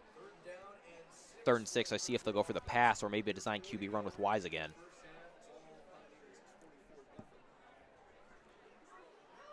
Snap to Wise, and just like I said, it'll be a design QB run between the guard and the tackle. He's hit, spins off a hit, and will fall forward, potentially past the first down marker. They'll see where they spot it. Webster says they have it. It's a fumble from Wise on Wow. third down, and Webster has it. So the Pioneers and Statesmen trade fumbles, and now I like the spectacle. I think it's interesting. anything if not interesting. Lack Now- of ball security from Creighton Wise, though, and I think that Yeah. Nesledge is definitely going to get the ball back on this next Yeah. drive. I like the play call, design QB run on third down and 6. He just couldn't hold on to it. That fumble less egregious than Webster's, as I think the ball was at least stripped out of his hands instead of him just throwing it at the opposing team. Indeed. But the result is the same, and they don't ask how, they ask how many. And in this case, it is a fumble for Kirkwood and a fumble for Webster. Coming up in 3 minutes, the halftime show with Owen Spiegel. Exciting stuff to discuss, including what Kirkwood will look like next year with the seniors leaving. Snap, drops back to pass. He's going to uncork this one. That is caught in stride, and he has got some space, and he is dragged down. An excellent pitch and catch. Hit him right in the bread basket. Or it's Thanksgiving. Hit him right in the roll basket. The roll basket. Do you like the Pillsbury Yes, rolls that you, yes. like you smack the tin on the counter? Yep. And boom. It's huge. Hurry up Yes, once offense. again, the CFL play. This one will go to Bylis. Biles, as in Simone. No, I said, what? No, so that is a, no, get out of here. That is not, we don't watch gymnastics on this broadcast. We watch real sports. I'm kidding, I love gymnastics. You are definitely going to get in trouble. It's for that. ironic. I love gymnastics. That's why I said it. That's what they all say. Bruh. But it's that CFL pass once again where they got a guy 10 yards behind the line of scrimmage. Now they'll go back to handing it off, and he's got some space. He is going to be gone at the 15, the 10, the 5. Touchdown, Statesmen. From, that would be Huxley. Oh, my goodness. He pushed down one defender, and he was absolutely gone. There was no one who could touch him, and Webster's on the board. Webster's crowd absolutely ecstatic after that one, and I would be too. Webster coming alive on that last drive. Yeah. Two phenomenal plays there, really.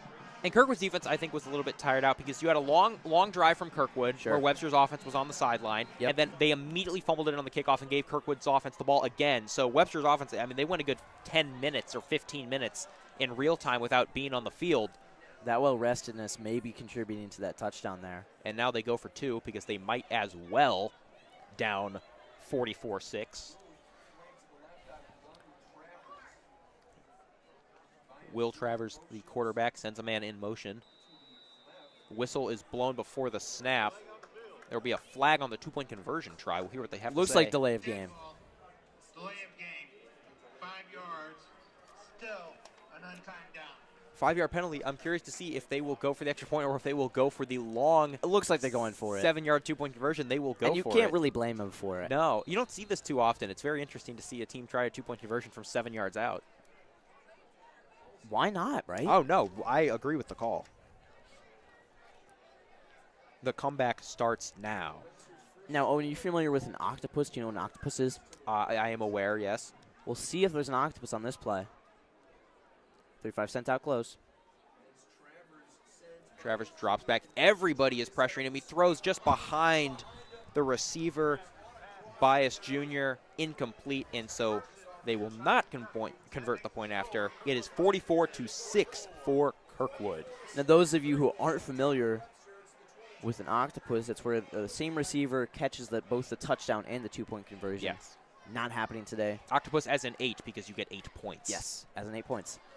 Now, there's two kinds of scoring thought in football, and that's scoregami and octopuses. I want a score. We don't have a Turkey Day scoregami. There's no way we have data on that. There is data. We could go back through. Perhaps while Mr. Spiegel's at halftime, we'll go back through the scores and look at what the possible scoregami are for the upcoming second half. I imagine in those early Turkey Day games being played in like 1908, there wasn't 44 points being put up by either team. Football has been a low-scoring sport until recently. Yeah. And it's coming back down, so we'll see what happens. I would be interested to see what the potential scoregami are. I would be too. That sounds like a good side project for you. Now, again, those of you at home who aren't familiar, a scoregami is a score that has never happened before. Yes, between two teams. So, somebody winning, if a team wins 56 to 8 and someone goes, oh, that score's never happened before. No two teams have ever had this. We're going to see what scores have not happened in the history of this rivalry.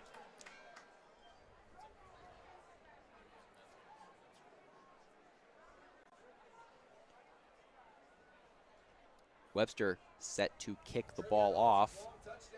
Their first kickoff of the game, in fact. That ball is fielded, and he'll back up into the end zone.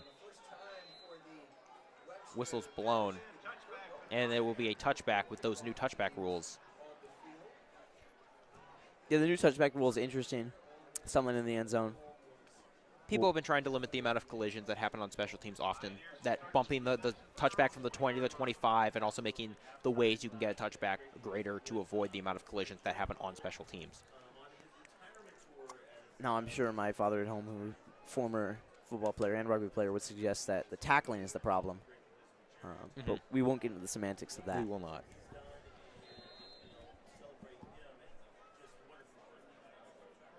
Neslage back out at quarterback. Wise fumbled on his last drive, so yet another quarterback change, although I do not think that is the last we have seen of Creighton Wise.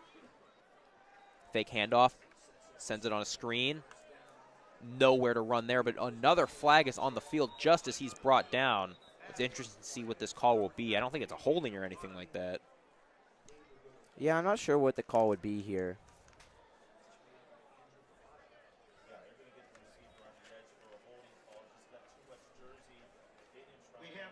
It will be a hold. Not on the line, but on the wide receiver. He was trying to keep the defensive back to the outside, and he just grabbed his jersey a little bit too much. This will back the Pioneers up.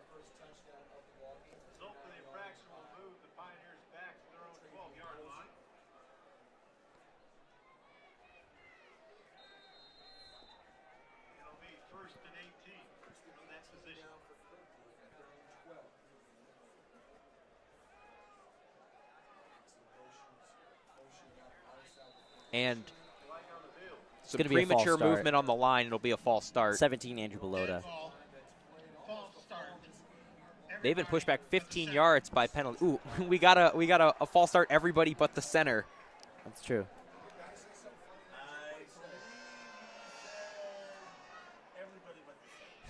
Yeah, you love the humor. That the referees have been funny this game. This dude is popping off. It is fantastic. Now backed up a significant margin are the Pioneers. 15 yards of penalties incurred before they were actually able to fully run an offensive snap.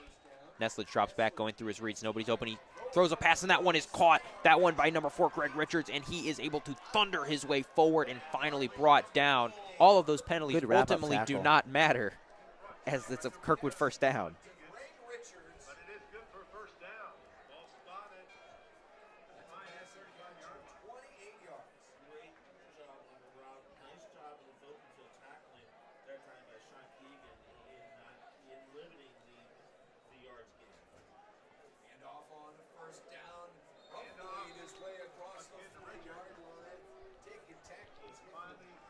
some smaller gains made on this play. After that's kind of been the trend for Kirkwood this game. Is It small has. gain, small gain, small gain, explosive, 30-yard gain, and then the process repeats itself. They've just been trying to wear down this. Penalty or whistle blown once again. Been a lot of chaos here in the last. There will be a timeout called. Before the snap. On white. Webster takes their second timeout of the half. There's been a lot of chaos in this drive in general. There has. Webster, we've seen this 2 times now. They look solid. They're in a good position. Kirkwood gets a massive play, and then the Statesmen have to take a timeout just to try to refocus and get things together. Because, I mean, now at this point for Webster, your goal is to not get 50 put on you in the first half. Yeah.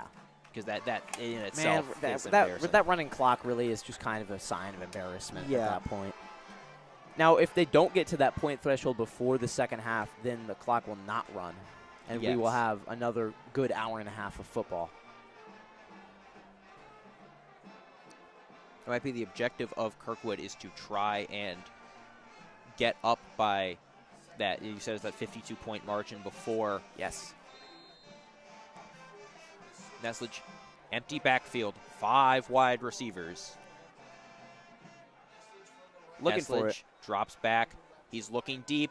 And he is Oh. hit as he throws, and that ball is out. It's rolling. It's rolling. It's picked up by the Statesmen. It's incomplete pass. The officials are saying that his ball or his hand was moving forward. I do agree with that. I thought his arm was moving forward as he was hit. Still an excellent play by Webster to get some pressure on. Indeed. That's That pressure, the first pressure they've really had all it really game that he has. wasn't able to evade. The offensive line of Kirkwood has done a great job of keeping them out of trouble, but that's aggressive defensive lineman there. Greg Richards checking out. Not sure if that's where the ball should be spotted, but we'll call it there. Wallace and Royal are checking in at running back now. Snap. Handoff to Royal. He's got some good blocks in front. He's dicing between the defenders, and he will be brought down at the 40. An excellent display of run blocking by the Pioneers. Number 4, Larry Robinson with an absolutely brutal block. You could hear the pad snap from all the way up here, and we're a good 200 feet away from the field. We have an illegal formation. On red. Previous spot. That play is coming back, a gain of 17 for Royal, but we have an illegal formation call, and It's the the penalties. I really do the mean it. penalties It's in the the second commentator's half. curse. I mean it. I really What do. did you do, man? It's because we talked about how disciplined Kirkwood had been all season. They started to get a little fancy with it. They get a little cute with it, and suddenly it's a bad look. So Kirkwood gives up that first down, and now facing third down and call it about 8 at their own 38-yard line. They're up 44-6. They still like to score one more time. Neslage drop back. He's sending everybody deep except for the check down. That is Maxon, and he will push very near the first down. I think they're going to give it to him. There was 3 receivers running verticals. You had 2 guys on Doesn't fly look like routes. they're going to move the chains. Ooh, they will not. They had 2 guys on posts, or 2 guys on verticals, 1 on a post route, and then Maxon was the check down. Kirkwood will incur their second time out of the half. That'll be the second. So with the second time out of the half, 41 seconds left. Kirkwood really wanting to score here. Yeah, fourth and 1. I'm seeing more desperation from Kirkwood than I really expected. Yeah, desperation is like an adjective that you wouldn't expect to see from a team who's up 44-6, but it really is true. They're playing with an urgency and an intensity that honestly is lacking from the Webster side. And if you looked at how both of these teams are calling this game, it really seems like Webster is up 44-6, but they are not. They are decidedly not up 44-6. I think that's part of the reason, though, why this game is the way it is because Webster's play calling just hasn't been as aggressive as we would have expected. Yes. And that's something that really that grinds my gears, man. Overly conservative play calling. What when are you, are Peter Griffin? No, but it's sort of. When you Real are life Peter Griffin. when here. you are having overly conservative play calling, this handoff to Royal, he'll try to smash forward for the first down. He didn't get it initially, but he was able to push a defender down and find the first. On the second surge. Second surge. Rapid play calling here. Clock is running. Pioneers at near the 50. Nesledge drops back, launches this one, and that one is caught, and he'll try to get to the sideline, and he is able to, I believe, they will stop the clock here. Yes, they will with 24 and a half seconds Below left. with the snag. He had to really reach for it, but He he's did. been able to reel it. Again, redeeming himself. He had a drop ball earlier in the game that would have been a gain of about 12. He redeems himself here. Yeah, both teams had a lot of drops at the start of the game. I think at this point, seeing now that everybody's kind of hauling stuff in, that might just be attributed to the rust of not playing in 3 weeks. Not playing in 3 weeks, possibly the weather. It's a bit chilly, but it's not cold enough to really affect the hands. No.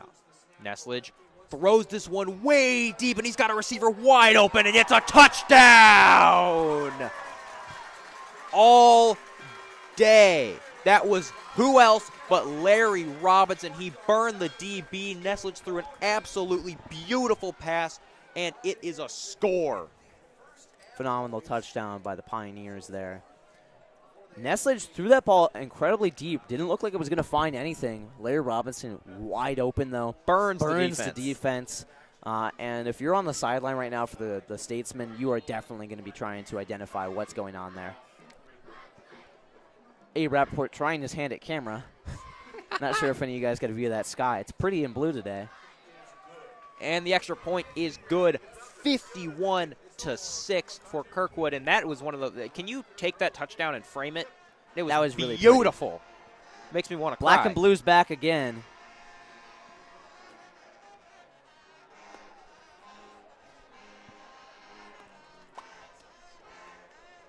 .17 seconds remaining in the half. Barring a kick return touchdown or a deep shot, that is probably all for the points for this half. Although, announcer Jinx, we've been talking about what we've been doing to affect the game. That might come back to bite me. Not necessarily come back to bite them, but I think it would be a negative point for them. Yeah.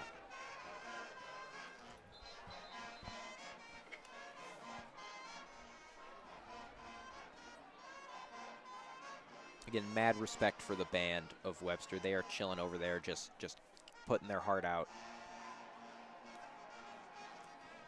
Not nearly the passion of William Bylal, who popularized this. Oh, yes. Black and blue.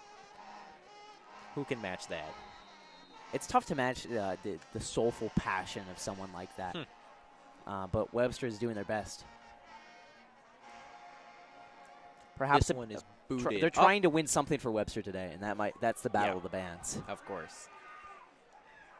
Little burst of speed, and we'll just trot out of bounds. A little bit of a late shove, but there will be no flag called.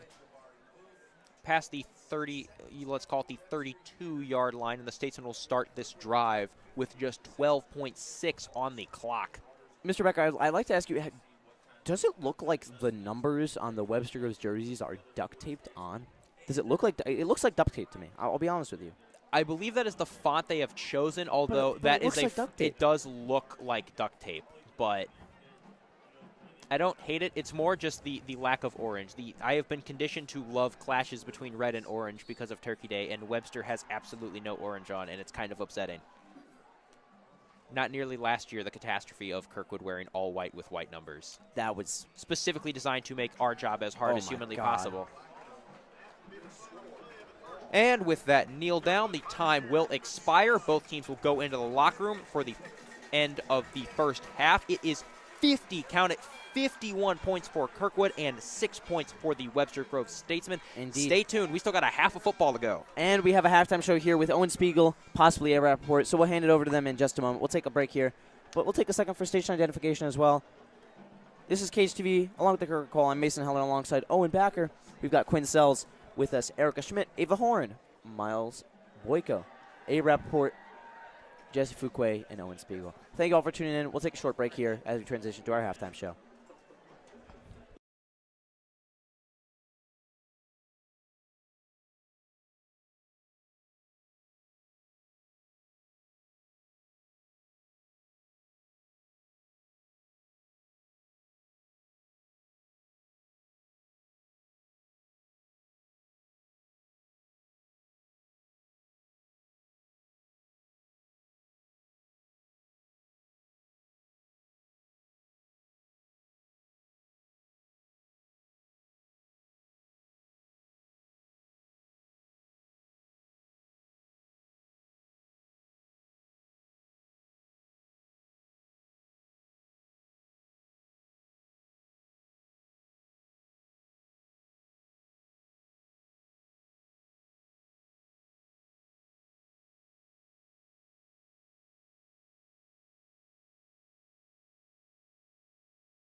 to us a little bit about that from the standpoint of the rules and all that. Yeah, so what I believe that, so the referee gave us a single personal foul, and then originally but his teammates gave him a if he did attempted to punch someone and then did Right, and then all after the play. all after the play. So any sort of contact after the play is already. So I believe the referee is determined to do this. On top of being violent, they chose to. That hasn't mattered much for Kirkwood, though. 51 to 6. This is just an absolutely dominant win so far. Not quite as dominant yet as it was 2 years ago, the last time this class was hosted at Kirkwood High School, when Kirkwood put up a whopping 65 points and allowed 0. Last year, 2022, was a better year for Webster. They only lost 55-7. Hardly much of an improvement, but something. Webster has been okay, certainly better than they have been in past years. This year during the regular season when they won 3 games of 8. Unfortunately though, those 3 wins came against teams that had a combined wins total after the season was done of just 3. A 0-win team, 1-win team, and a 2-win team. So really, we probably should have expected this situation with Kirkwood and Webster facing off, as Kirkwood did a good job in the regular season going to 6-2, and unfortunately for Kirkwood, losing again in the first round of districts to CBC. Can you want to talk about that a little bit more? Yeah, so I think that this, with Kirkwood's dropping enrollment, I think that this could be a matchup that Kirkwood sees in the future. There's talks of Kirkwood going down to Class 5 next year, and in that situation, Webster will most likely be impacted. So I think that this is a great indicator of where teams going. I think that even though this might not be the strongest Webster team we see, or the strongest team we see all year, I think it's still very good to see where the team is, what our future's like. Yeah, it's good to see that Kirkwood can still remain competitive and a really great team, even when their enrollment is continually improving. I mean, Kirkwood, since getting promoted to Class 6 after wins in 2012 and 2016, they take the state title, 2012 in Class 5, 2016 Class 6. Kirkwood has won every Kirkwood has won every Turkey Day matchup since 2012, which was the last year in a stretch from 2009 to 2012 that featured junior varsity teams from both teams, as at least one of the teams was somewhere in the state tournament. So in the varsity era, if you will, Kirkwood is undefeated. So, just something to touch back on historically. You mentioned Kirkwood's dropping enrollment. Kirkwood, if you're paying attention to the news and you're in the area, you'll know that Kirkwood recently decided to scrap the boundary line redistricting because of a new estimate in enrollment that did not see such an increase. So yes, I think that we could be seeing a demotion in the way back to Class 5, and this could be a more competitive matchup sometime in the future, but it certainly isn't today. I don't think it's going to be necessarily competitive. I just think that it's more the teams will be, I believe in football, it depends on which the different teams, but I believe they're drawing like of the figures that will be Class 5 teams. So I think that it's very likely chance that they're going to play against it at least once in the regular season, estimation. Thank you so much for being here with us, Ed. We're going to turn over to Jacob Riggs, former linebacker for Kirkwood High School. Hey, welcome to have you in the studio here. Yeah, I'm glad to be here. So, can you talk to us a little bit about the play that you've seen here? What's interesting? What's not shocking you? What is shocking you? Just thoughts on the overall game so far. So, obviously, Kirkwood's looking very dominant in the first half, 51 points, and that's kind of to be expected. They've looked really good this year, and obviously, we know Webster is better this year, as you said before, but I think Kirkwood's also covered quite a bit. They were conference champions, and so I think I wasn't too surprised to see this many points in the first half. And obviously, they let up a touchdown, and I think, honestly, that was one kind of a fluke play where they kind of just got away with it, but I think they're going to regroup and they're going to be there. Coach probably has something to say about that, but other than that, they're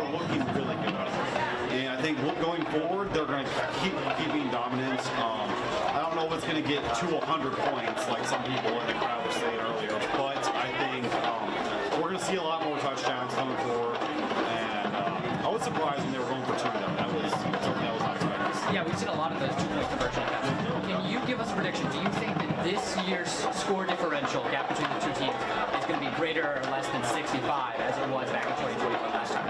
Payne was hosting it. I remember that game, and it was a great game. I think that it will be a greater score differential based on what I'm seeing. I mean, they put up 50 in the first half. I don't think it was quite that. It might have been. I don't remember the exact score of the first half then.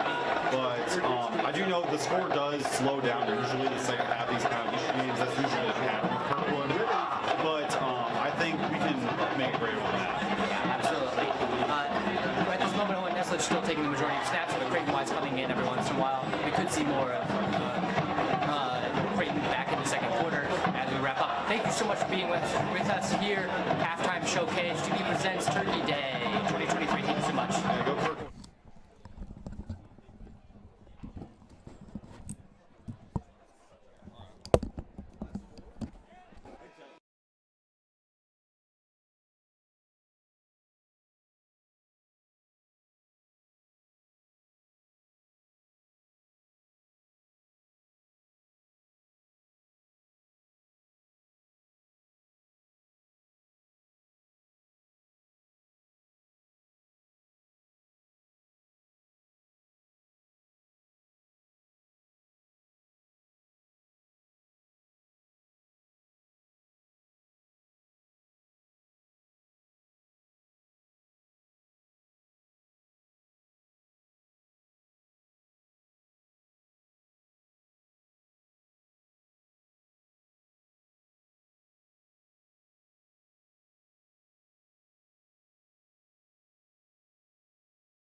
Welcome back, everyone, to the 2023 Turkey Day game between your Kirkwood Pioneers and the Webster Grove Statesmen.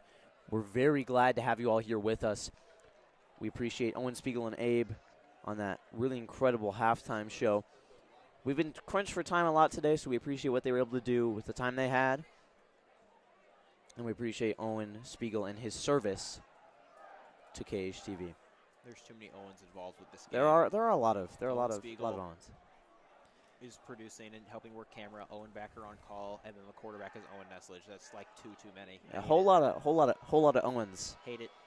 That should be a Playboy Cardi song instead of whole lot of red, whole lot of Owens. Of course. Kirkwood is leading this game 51-6. Yep. Nail biter. Yeah, truly a nail biter. I'm filing my nails down. That's the noise I'm making every time Webster has the ball. Oh yes. Really an offensive threat at the moment. No, in all honesty, Kirkwood has been running away with this game. It's been a very dominant performance from the Pioneers. Unlikely to see much of a sway in the score at the moment. There was talk of the 100-point differential earlier. I think it would be interesting if Kirkwood goes for it. We weren't able to look at the scoregami during halftime, unfortunately. The data just wasn't showing up. But there's a lot of exciting things going on right now in this game. A lot of storylines that I think we should look at. Let's talk about Zion Royal not getting the ball much. Is that because he's about to commit to Ole Miss University? Maybe doesn't want to injure himself. Yeah, I mean, the Pioneers really don't have a problem doing a bit of running back by committee. It's not necessarily – I think they committed before the game just to try to limit his carries. They weren't going to feed him the ball because, honestly, they don't have to, right? They have two other very capable running backs. They do. And a capable offensive line. You know, Webster's defense is not exactly – They have a capable – they just have a capable group of boys. Yeah, they do. And so I think they said, well, I mean, it's a Turkey Day game. You want to say you played the Turkey Day game. Sure. So you'll give them some carries, but they're not going to feed him the ball when they don't have to. Yeah, they've been optioning it off to Robinson, Larry Robinson. They've been optioning it off to Kylan Wallace. They've been optioning it off to some more of their running players. Kirkwood will get the ball here. Kicker slips on it. Good return. He's got some space up the middle. And, oh, I thought he was going to be gone. If he broke that tackle, it was the kicker. The kicker with the tackle. It was the kicker, the last one, and a very late flag well after. And return to the 50. We'll see if the penalty negates that or adds to the Kirkwood. Number 14, game. Rick Williams with some theatrics. Not theatrics, engaging in some extracurricular activity. I apologize. I used the wrong word there. Extracurriculars. It's dead ball foul. Oh. It'll be a foul on Webster. 15-yard penalty, and that is not the way you want to start a half. You give up a kickoff return to the 50 and then immediately incur an infraction that sets you back another 15 yards. Well, it's the commentator curse. We talked about how disciplined both these teams were before the game.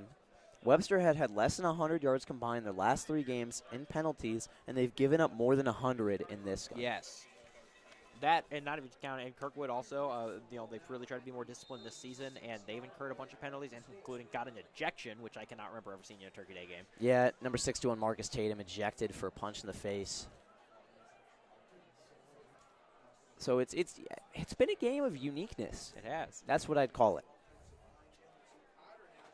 Potter sent in motion, handoff to him on a little pitch play, and we have a change in quarterback on that play for the Tiger. I did it again for Kirkwood. It was Will Potter. Will Potter's taking it. Will Potter is it looks like the roster printouts they gave us are a little confusing. I'll be 100% honest with you. Will Potter is a junior. Yeah, Will Potter's a junior. Has not played quarterback before this game, but he'll be getting the ball now. You might as well. And this one will hand off to Richards. He's got the outside, stumbled up a little bit, but he's able to recover and brought down beyond the 30-yard line. Call it the 26 and a solid gain there. It's a good run. Short. It's a good run. Potter's gonna. I would expect Potter to get the snaps for the rest of the game. Yeah. Or maybe they go to the freshman quarterback. I mean, in the blowout game last year, it didn't take long for Owen Nesledge, who was then the 3rd string, to get into that contest.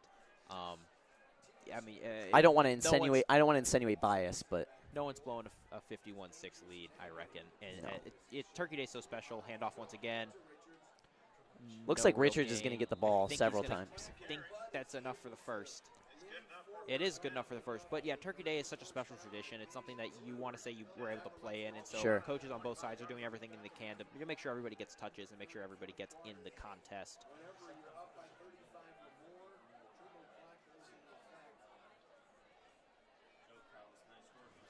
So the radio broadcasters next to me, we talked about the 52-point regulation. Oh, wait, this one is a big carry up the middle, and he is going to be gone. He slowly walks into the end zone.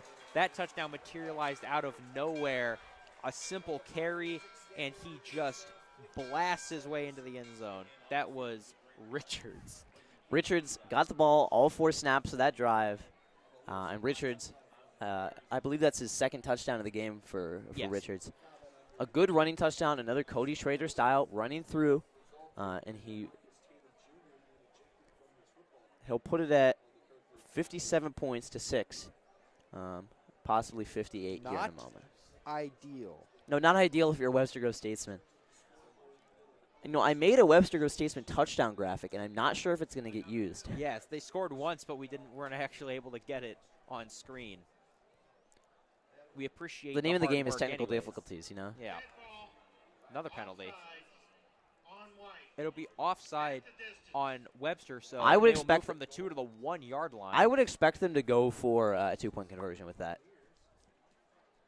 It doesn't look like they will opt to. They will just move 1 yard closer and kick the extra point. They're also putting in their backup kicker. That's Joey Evans. Yep. Evans, a soccer player for the Sanchez Soccer Academy. Unreal pull. Kick is up, and it is good. Roughing the kicker penalty. Yet another flag. So that one will be enforced on the kickoff. And that'll go for 15 yards. Completely useless penalty to take if you're Yeah. Webster there. This is what's the value in that? I mean, I get if you're trying to block it, but I mean, by the time he made contact with the kicker, the ball was practically through the uprights already. Is good. The penalty will be enforced at the kickoff. I'm in general I'm disappointed with the Webster Groves discipline at Yes. this point. As if they didn't have a hard enough time on these kickoff returns. Now they will be backed up 15 yards on the kickoff. I'd be angry too if I were losing this bad at what is my home field now. I guess yes. It is Webster's home field, sort of, but also Kirkwood's home field. The Turkey Day game should be a bit get a bit of jolt of energy, a bit of revitalization when Webster's field renovations are done. But next year. Yep. Next year, Webster will host the Turkey Day game, and at that point, That is foreseeing no construction delays, which Yes. Kirkwood has fallen victim to several times this year.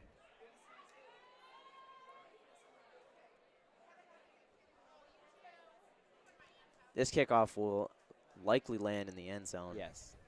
Or do you maybe squib it here? We I saw w- that I- earlier. Really, I'd squib it here. There's the value of kicking it in the end zone seems kind of redundant Yeah. because then you've kicked the ball all of 15 yards. Yeah. That's not very useful. Well, it'll be. It looks like Peters will take the kickoff. See what Macklin told him if he told him to squib it here. They're looking to the side for a play call, and given that Peters is taking it instead of Evans, I would expect them to squib. Here comes the squib. No, Oh, he will he- boot that one line drive. Nearly thought it was going to go through the uprights, but that is out of the back of the end That would have been zone. a cool field goal. That would have been a cool field goal. Touchback, Kirkwood and both teams will send out their respective units. Now, given the score line, we've got other things to talk about besides the game. Yes. There are a couple scenarios in which you can get 1 point. The 1 point punt, Yep. in which you can kick it to the uprights off a punt This is true. and score. How funny would it be to see one of those weird little scores in this I game? would absolutely love to see that. I've never seen a 1 point play in person. Drops back to pass. Another flag is thrown high, almost Probably hold in. immediately. I reckon it's a holding call. This one will be tossed to the sideline. Thought he was throwing it away initially, but a good grab there. We'll see what this flag is here. I reckon it's most likely holding. Yeah, that Webster Groves offensive line getting a little handsy. A little frustrated at this point. After not a single flag thrown.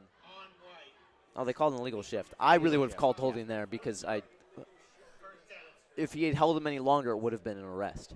Did you have that one in your back pocket all day? No, I did not. But we Am might I not being remember. detained? No. We might not remember, but there was not a single flag thrown in the first quarter at all. And it took till about 10:03 left in the second to get our first piece of laundry, and now it's been flags galore ever since then.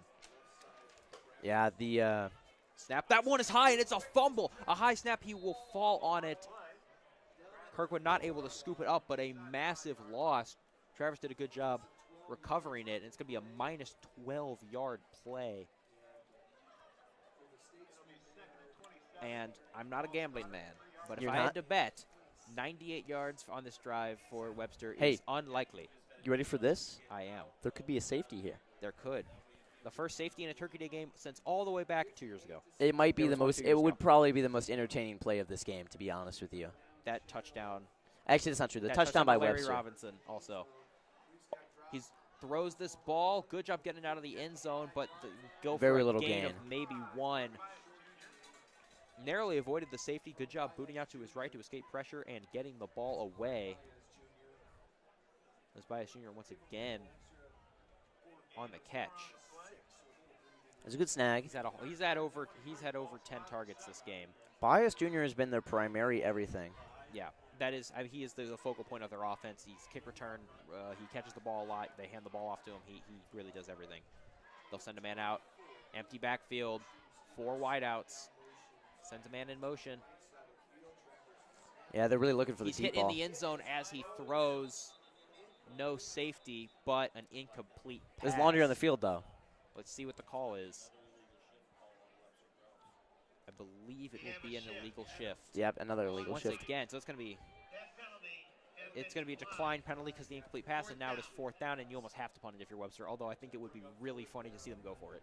I agree. Why not? It's 51-6, or not even. I'm sorry. It is 58-6.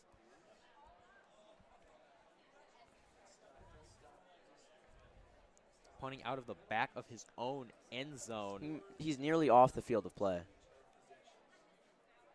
Keegan's going to boot this one as far as he possibly can to try to get some kind of respectable field position.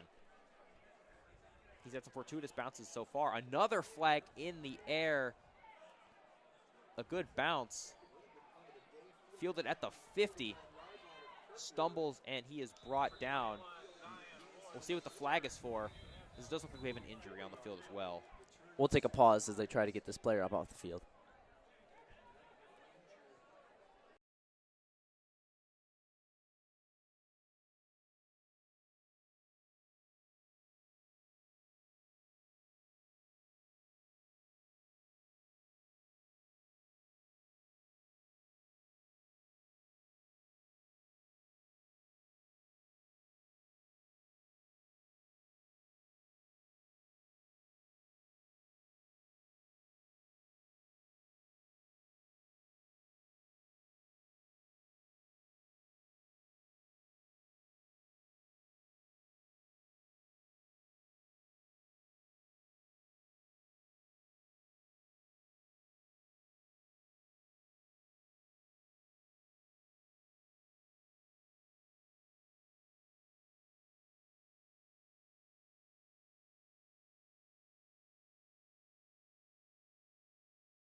Welcome back. Injured player Cameron Fowler off the field now. Got up on his own power. Round of applause from the Kirkwood fans here at Lions Memorial Stadium. We had an illegal shift. That was the flag on the play, so the Pioneers offense will take it from the 44-yard line. Player will stumble in with his hip pads. Out of the back like a hockey player. Snap taken. Hand off, and he's going to boot himself out to the left. He's beyond the tackle. He stiff arms a man, and he's got some space. He's running to the 30, and he is tackled at the 25-yard line. Number 5, Kylan Wallace with the carry. He's been targeted a couple times this game, using him as a power running back, trying to bust through this Webster Groves defense. He's gotten space, and he's gotten good yards, and that was a good gain for Kylan there. Yeah, Greg Richards got the majority of the carries in the first half, and I wouldn't be terribly surprised if we saw Wallace get the majority of the carries in the second half. He has been very solid this game. Richards he's been targeted several times. He's got 2 touchdowns already. He scored twice. He had a great touchdown to open the drive for the Kirkwood Pioneers. So I would expect them to shift away from him. He's gotten his share of time in the limelight, and they'll drop off. Nesledge and Wise on play calling now, so it definitely looks like they're going to be with this third strings quarterback, Handoff Will once Potter. again. And once again, he drives through to be fair, you could have driven a bus through that hole the offensive line gave for him, but still a nice run. And he'll get to the 15. He'll showboat a bit. He's pointing. The ball is, in fact, going that way. We'd love to see that. Well, take pride in the muscle. The ball is indeed going that way. The ball is first down. We figured it out, fortunately. Yes. It's nice to have the visual cues, though. I'm a visual learner. I really do appreciate it.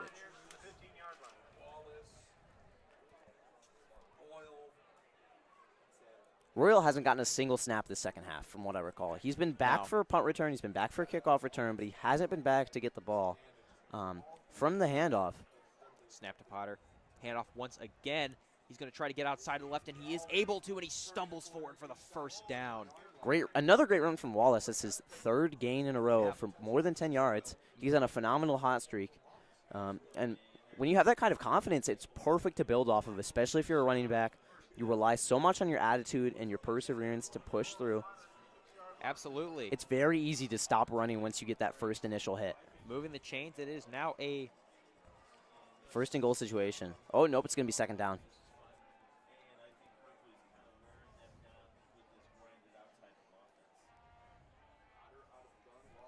Snap to Potter. Hands off once again, the third consecutive carry, and he will vault his way into the end zone. It is a Kirkwood Pioneers touchdown.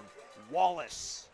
Touchdown by Kylan Wallace. What a great run by him. His fourth consecutive carry with the ball. He pushes it through the end zone, and it's his first touchdown of the game.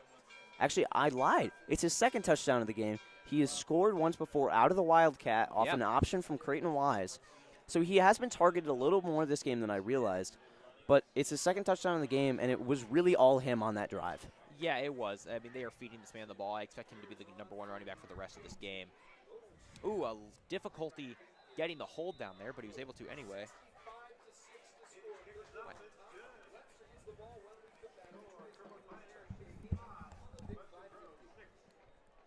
It is 65-6 now.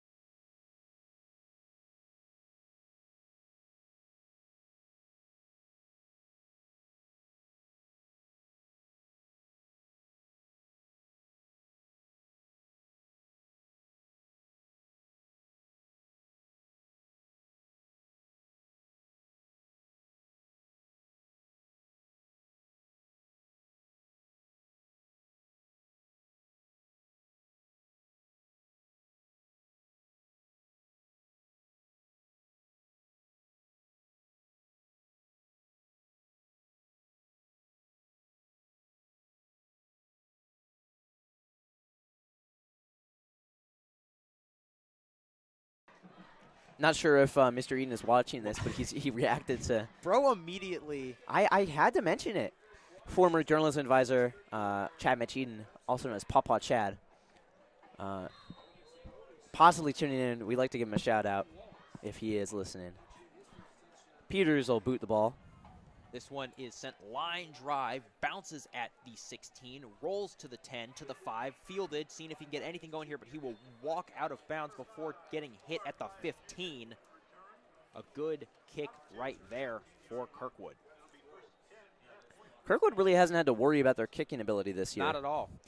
Obviously, very little reliance outside the 30-yard line, but for high school kickers, I don't think that's necessarily too shocking. To find that a kid isn't being trusted with anything outside the 30. Yeah, I mean, he kicks the ball in a way that will bounce similarly every single time, where it's going to roll inside the 10. Webster's had a difficult time fielding every single kickoff, and they haven't really taken. I mean, all you look for your special teams is just do the bare minimum, don't mess up, don't give them a chance, and Webster hasn't been able to get anything going. It is now once again Keegan in the backfield. The handoff doesn't go for much. We really have seen a quarterback carousel this game. 5 different quarterbacks starting for both teams combined. 3 for the Pioneers and 2 for Webster. I think that what I think is so funny about that, though, is like, you know, the Pioneers and the Statesmen are both trying to cycle their players through, because this is just such a historic tradition. You want everyone you can to play. So I guess that's part of why. Well, it's funny. So for another injury. Oh. Ooh. Senior number 7, Sean Keegan, tapping his head, possibly concussion. We'll take a little break here. He's played such an incredible game. He's played 3 positions this game. So, tragic to see. We'll take.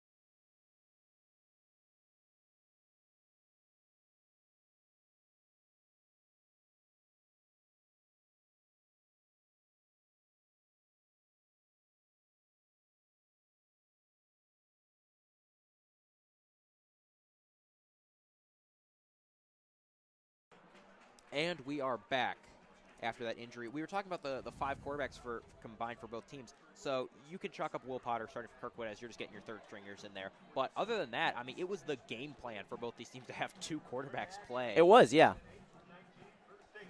It is now for Webster. They are back to who started the game for them. Well, we've seen Keegan. that double quarterback play before. Handoff. It's never. We've seen it in college. We have seen it in, at Philadelphia primarily with the Carson Wentz, Nick Foles after the Super Bowl win. Yes. There was the dynamic there. Remember. It's not uncommon to see, but certainly interesting that both teams came into it with the idea of let's run a double quarterback scheme. That handoff there to Husley, he had a fumble earlier, but he is also the only Statesman to get into the end zone this game. He had that dominant long run earlier to get Webster on the board towards the end of the first half. They hand it to him once again. They'll continue to feed him, and he fights off a couple defenders, but is eventually brought down by the collective force of the Pioneer defense. Whole lot of extracurriculars going on today. Yeah, I mean, for a rivalry, I guess it's good to have a little bit of animosity.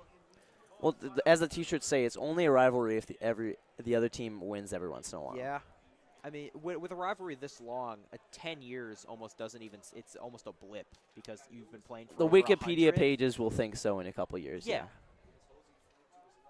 All it takes, though, is one good Statesman team, and suddenly this Pioneer. They'll hand it off to Husley once again. Tries to get outside, but a good job wrapping up by the Kirkwood defense. It'll be 3rd down now. No, just in general, a very impressive display of dominance by the Pioneers, and I would hope that the Statesmen are not too demotivated by how frequently they're dominated. Yeah. I think there's something to be said for continuing to fight after you're down like this much, I mean, you have to at that point. I mean, especially in a rivalry game, I mean, everyone who's on that field is competitive. That's why they're playing the sport. Exactly. And it's that competitive nature that allows you to not just lay down and die. I think respect for once again. They'll feed him for the 3rd straight carry, and he is not able to get the first. He was trying to turn his legs and push for the first down, but he couldn't quite get there.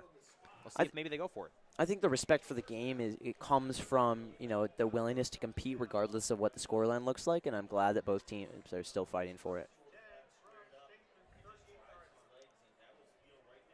They are actually going to give him the first down. Apparently, he was able to extend pass. From our angle where we're sitting, it didn't quite look like I got it, but they'll give it to him. So now it's a new set of downs for Webster. They ran the ball on 3 straight plays there, and it worked out for him. I don't want to sound conceited, but it hasn't mattered much when Webster is given first downs in this game. We shall see. And the 3rd quarter will expire. Your score is 65 Kirkwood, 6 for the Webster Statesmen. Stay tuned. We have one more quarter of Turkey Day action to go. We'll take a small break here. Stay with us.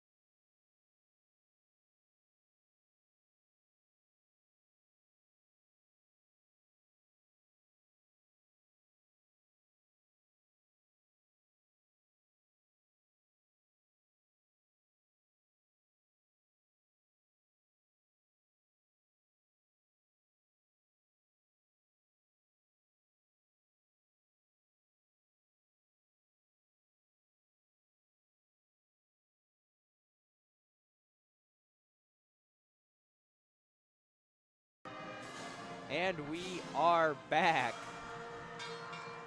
Kirkwood playing their alma mater here. Handoff once again. That is his 4th straight carry for Moosley. We'll stand up here. Becker, your legs getting tired. My legs are getting tired. I'm chilling right now. Maybe it's because I'm a bit bored. I won't lie to you. Oh, I'm having the time of my life right now. I cannot relate at all.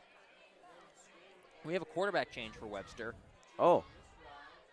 He's going to throw this one. That's his first pass. He just had to hand the ball off the first few plays. They're going to get 1 yard short, maybe even an inch or 2 short of the first down marker. Webster Grove's student section is all but cleared out at this point. I can't blame them. I can't say I blame them. Neither has Kirkwood's has as well, though.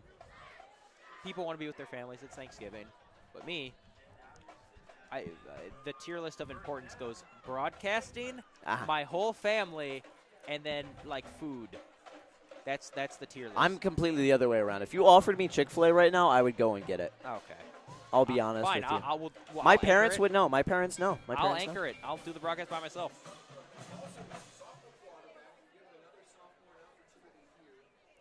See if Webster tries to air the ball out a little bit more. I wouldn't be surprised if that's what they did. They need to start taking the they handed risks. off. And we got a More flag laundry on here. the field. If he was tackled behind the line of scrimmage, we'll see what this flag is on. Maybe for a, I didn't see a hold. Maybe for a face mask. It was a hold. Holding on Webster here, but that's a weird call because it's tough. Decline penalty. So I would expect that Macklin's going to start declining penalties now. Especially because that shows the confidence he has in his defense that he will take the down instead of the 10 yards.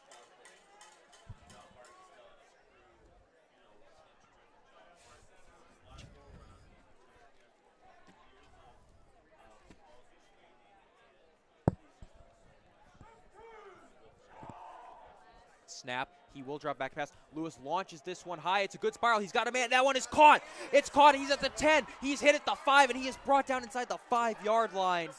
What a pass. That's his second pass of the game, his first pass beyond a check down for Lewis, and he connects big on the post route. Now Webster, for the first time this game, have a 1st and goal. Pretty aggressive play by Webster. Wasn't expecting it.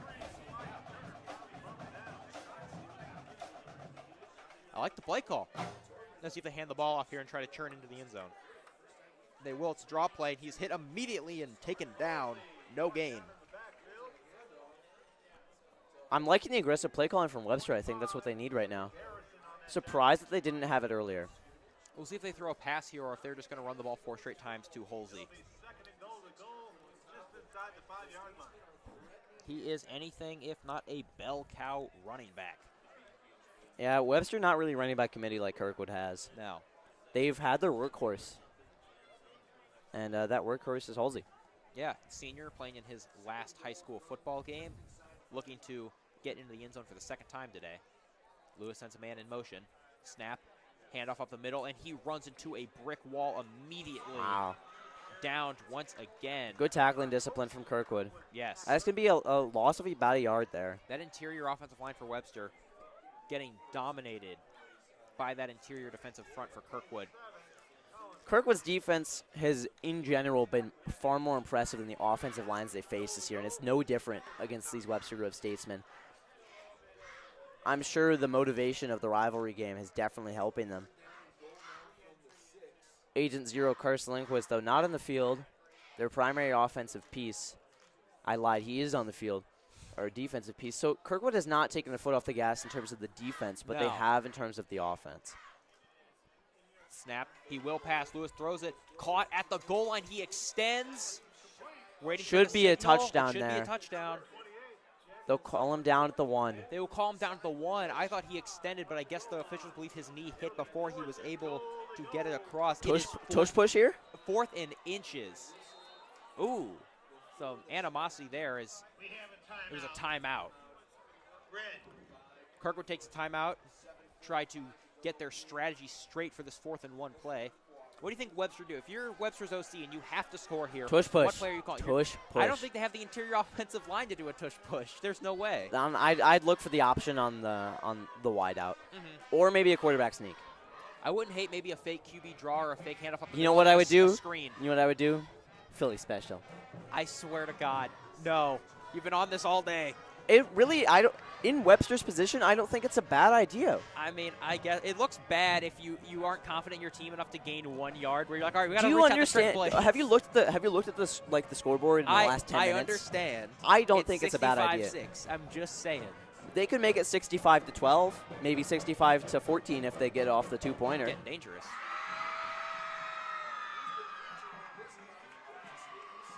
And Fan playing the Jaws theme here. Kirkwood after the timeout. They're out and ready. Webster still huddled up. They are now sending their offense out. I am very curious, like probably more curious than I should be to see Philly what happens special. on this play. Philly special. You know what? If it happens, I will be very happy. What do they for call? you. What do they call it? The cheesesteak? Oh my God! Yes. The beef and cheddar? Okay. It's once again Holsley in the backfield. See if they try to get it. My to food him. puns aren't very good. Lewis at quarterback. It's a direct snap to Holsley. He runs into Tutty. the end zone. That's his second of the game. I like the play called the direct snap to the running back. And the Statesmen make it. Huge touchdown for the Statesmen to cut the lead from 65-12. Wow. And they'll go for I the wasn't extra expecting point. the Chris Paul huge 3 to cut the lead to 45 reference, but you managed to do it. Yeah. Now we need to work in an Iguodala reference. We'll have to work Yes. on that. Now, death beam pointed at the sun. Who are you taking to run into the end zone? Death Ray pointed on who are you taking? Give me Kylan Wallace. I want to disagree. Extra point is good. I want to disagree, but like I just think you're right. How does it feel to not have anything to argue about? Does it make you feel good? It's tragic. No, I really like arguing with you. I think that's why the viewers tune in. It's because Yeah. you like to argue. Exclusively. You're why good they at tune it. I'll give you that. That is exclusively why people tune into KHTV. Well, I pride myself on arguing with Owen Backer. That's actually the title they give me in the yearbook. Let's have a podcast. Owen Backer, arguer. Podcast? What do you want to be like, every other white man? Yes. All right, let's roll. It is now Here at the 65 Poutine Bowl. Okay. 65-13, 7:42 remaining in the fourth quarter.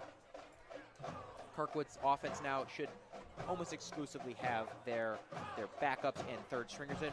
Royal, we talked about not getting It would too be many pretty touches. disrespectful if they didn't. Let's be honest with ourselves. Royal on the kick return, we talked about potentially limiting his carries to prevent injury, but special teams in a game like this doesn't really matter, and it is the part where most injuries happen in the game, so kind of a That's curious true. decision.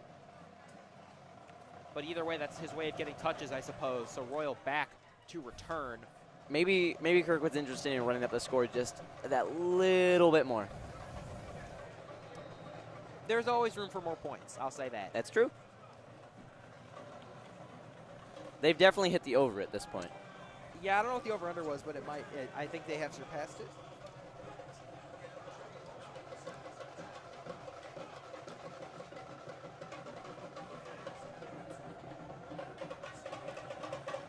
This ball is up. It will be fielded by Royal at the 6-yard line. Trying to find some space, and he does. He has a huge hole. He has just the kicker to beat. A burst of speed. He sheds the tackle. He's at the 30. He is at the 20. He's at the 15. He's at the 10. He's at the 5, and he has scored. He was out of bounds. Was he out of bounds? He was out of bounds. I don't believe the band got that memo. If we had instant replay, we'd cut to 36 angles of his foot barely touching a blade of white grass. Unfortunately, we do not. I wish I had the money to buy us instant replay cameras, but alas, we're sponsors. Hey, sponsors! If any of you kind folks at home know of anyone who would love to support the KHTV journalism program and give you guys a better Turkey Day viewing experience, please hit our line at KHTV Broadcast on Instagram. Send us a direct message or a DM, as the kids call it. Slide up in there. I'm getting looks from my co-host. It's fine. Okay. 34-yard line. We have to keep you folks at home entertained somehow. Still an excellent return, even though he couldn't find pay dirt. Is it weird that I was thinking that there might be a kickoff return touchdown? No, not at all. Potter drops back, launches this one, caught. He's going to slice and dice his way up a little bit and get brought down after a gain of 4. Number 30, Mikey Wallace with his first. I apologize. Makai Wallace, younger brother of Kylan Wallace, with his first touch of the game. At this point, it looks like Kirkwood has all but put in the second and thirds. It's weird. Potter, quarterback, left-handed. 2 out of the 3 quarterbacks on this Kirkwood depth chart are left-handed, something you don't really see normally. You know, be a flag. There's something to be said for those southpaws. Yeah, southpaw. Are you left-handed? I am correct, so I'm right-handed. Correct? Yeah, I'm the right kind of person. Okay, all right. False start on Kirkwood. They'll move him back 5 yards. In the trombone slide from Webster. Fitting. They've done it several times this game, and every single time it's been perfectly I find timed. that trombone relatable on a deep emotional level. Maybe we should talk to your therapist about that. Hey, now. The snap. And it's going to be a design QB run. He's got the outside, and he will tiptoe out of bounds after a first down. I like that call there. Got good blockers in front, a nice design run play for the quarterback. Such little space on the field, obviously tough to make it work when you've got 22 guys on the field. But a good lineup nonetheless. Gain of 10 on the play. It'll be 3rd down and 2. Ball spotted at the 26-yard line. 3rd and 2. Looks like they'll go for. They've got 2 wideouts here. Snap. Fake handoff, and it was another QB run. Brought He is down. brought down. The offensive line providing not nearly as much coverage as I think the quarterback would have liked there. They've put in their 2nd and 3rd stringers on the offensive line.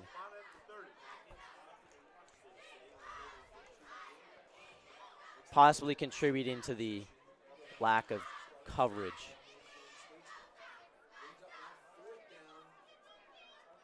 It's 4th down. They will go for it. It's just too far for a field goal, too short for a punt. Empty backfield. 5 wideouts, 2 to the right, 3 to the left. He's looking left. He throws. That ball is caught, bobbled, and brought down. I do not believe he'll have enough for the first. He will not. Turnover on downs Turnover here. on downs for Kirkwood. Unfortunate timing for the Pioneers. Really what should have been an easy scoring drive after a phenomenal return from Zion Royal. His work squandered, for lack of a better word, by poor offensive linemanship. The clock is running at this point. I was cut off earlier. Kirkwood up by 35 points in the second half. New MSHA regulations. The clock will run until this game is over, or until Webster somehow reels it back to within 35 points. That's an unlikely scenario at this point, unfortunately. Yes, but that it new could threshold happen. is once a team is up by 35, they let Yes. the clock run. And obviously, Kirkwood has eclipsed that total.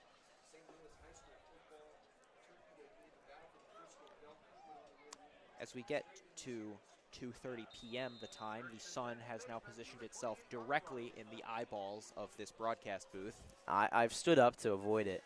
I'm like, I put Alas, it's like I'm Medusa, and every time it touches me, I turn to stone. Yes, handoff to Halsey. He's able to muscle his way for an additional few yards. Only about 3 yards on that play anyway. I've now positioned this festive turkey hat I'm wearing to try to shade my eyes from the sun. I think the budget should go to buying you a lint roller, because it looks It's like not, something. No, that's the hat's design. It's not, it's like that's how Is it designed to look like your dog has gotten a hold of it? I don't have a dog. You've convinced me with this one. Okay. This hat is festive. Don't even. It's celebrating the festival of the dog. Oh, my God. Yeah, no, it's supposed to look like this. It looked like this when we bought it.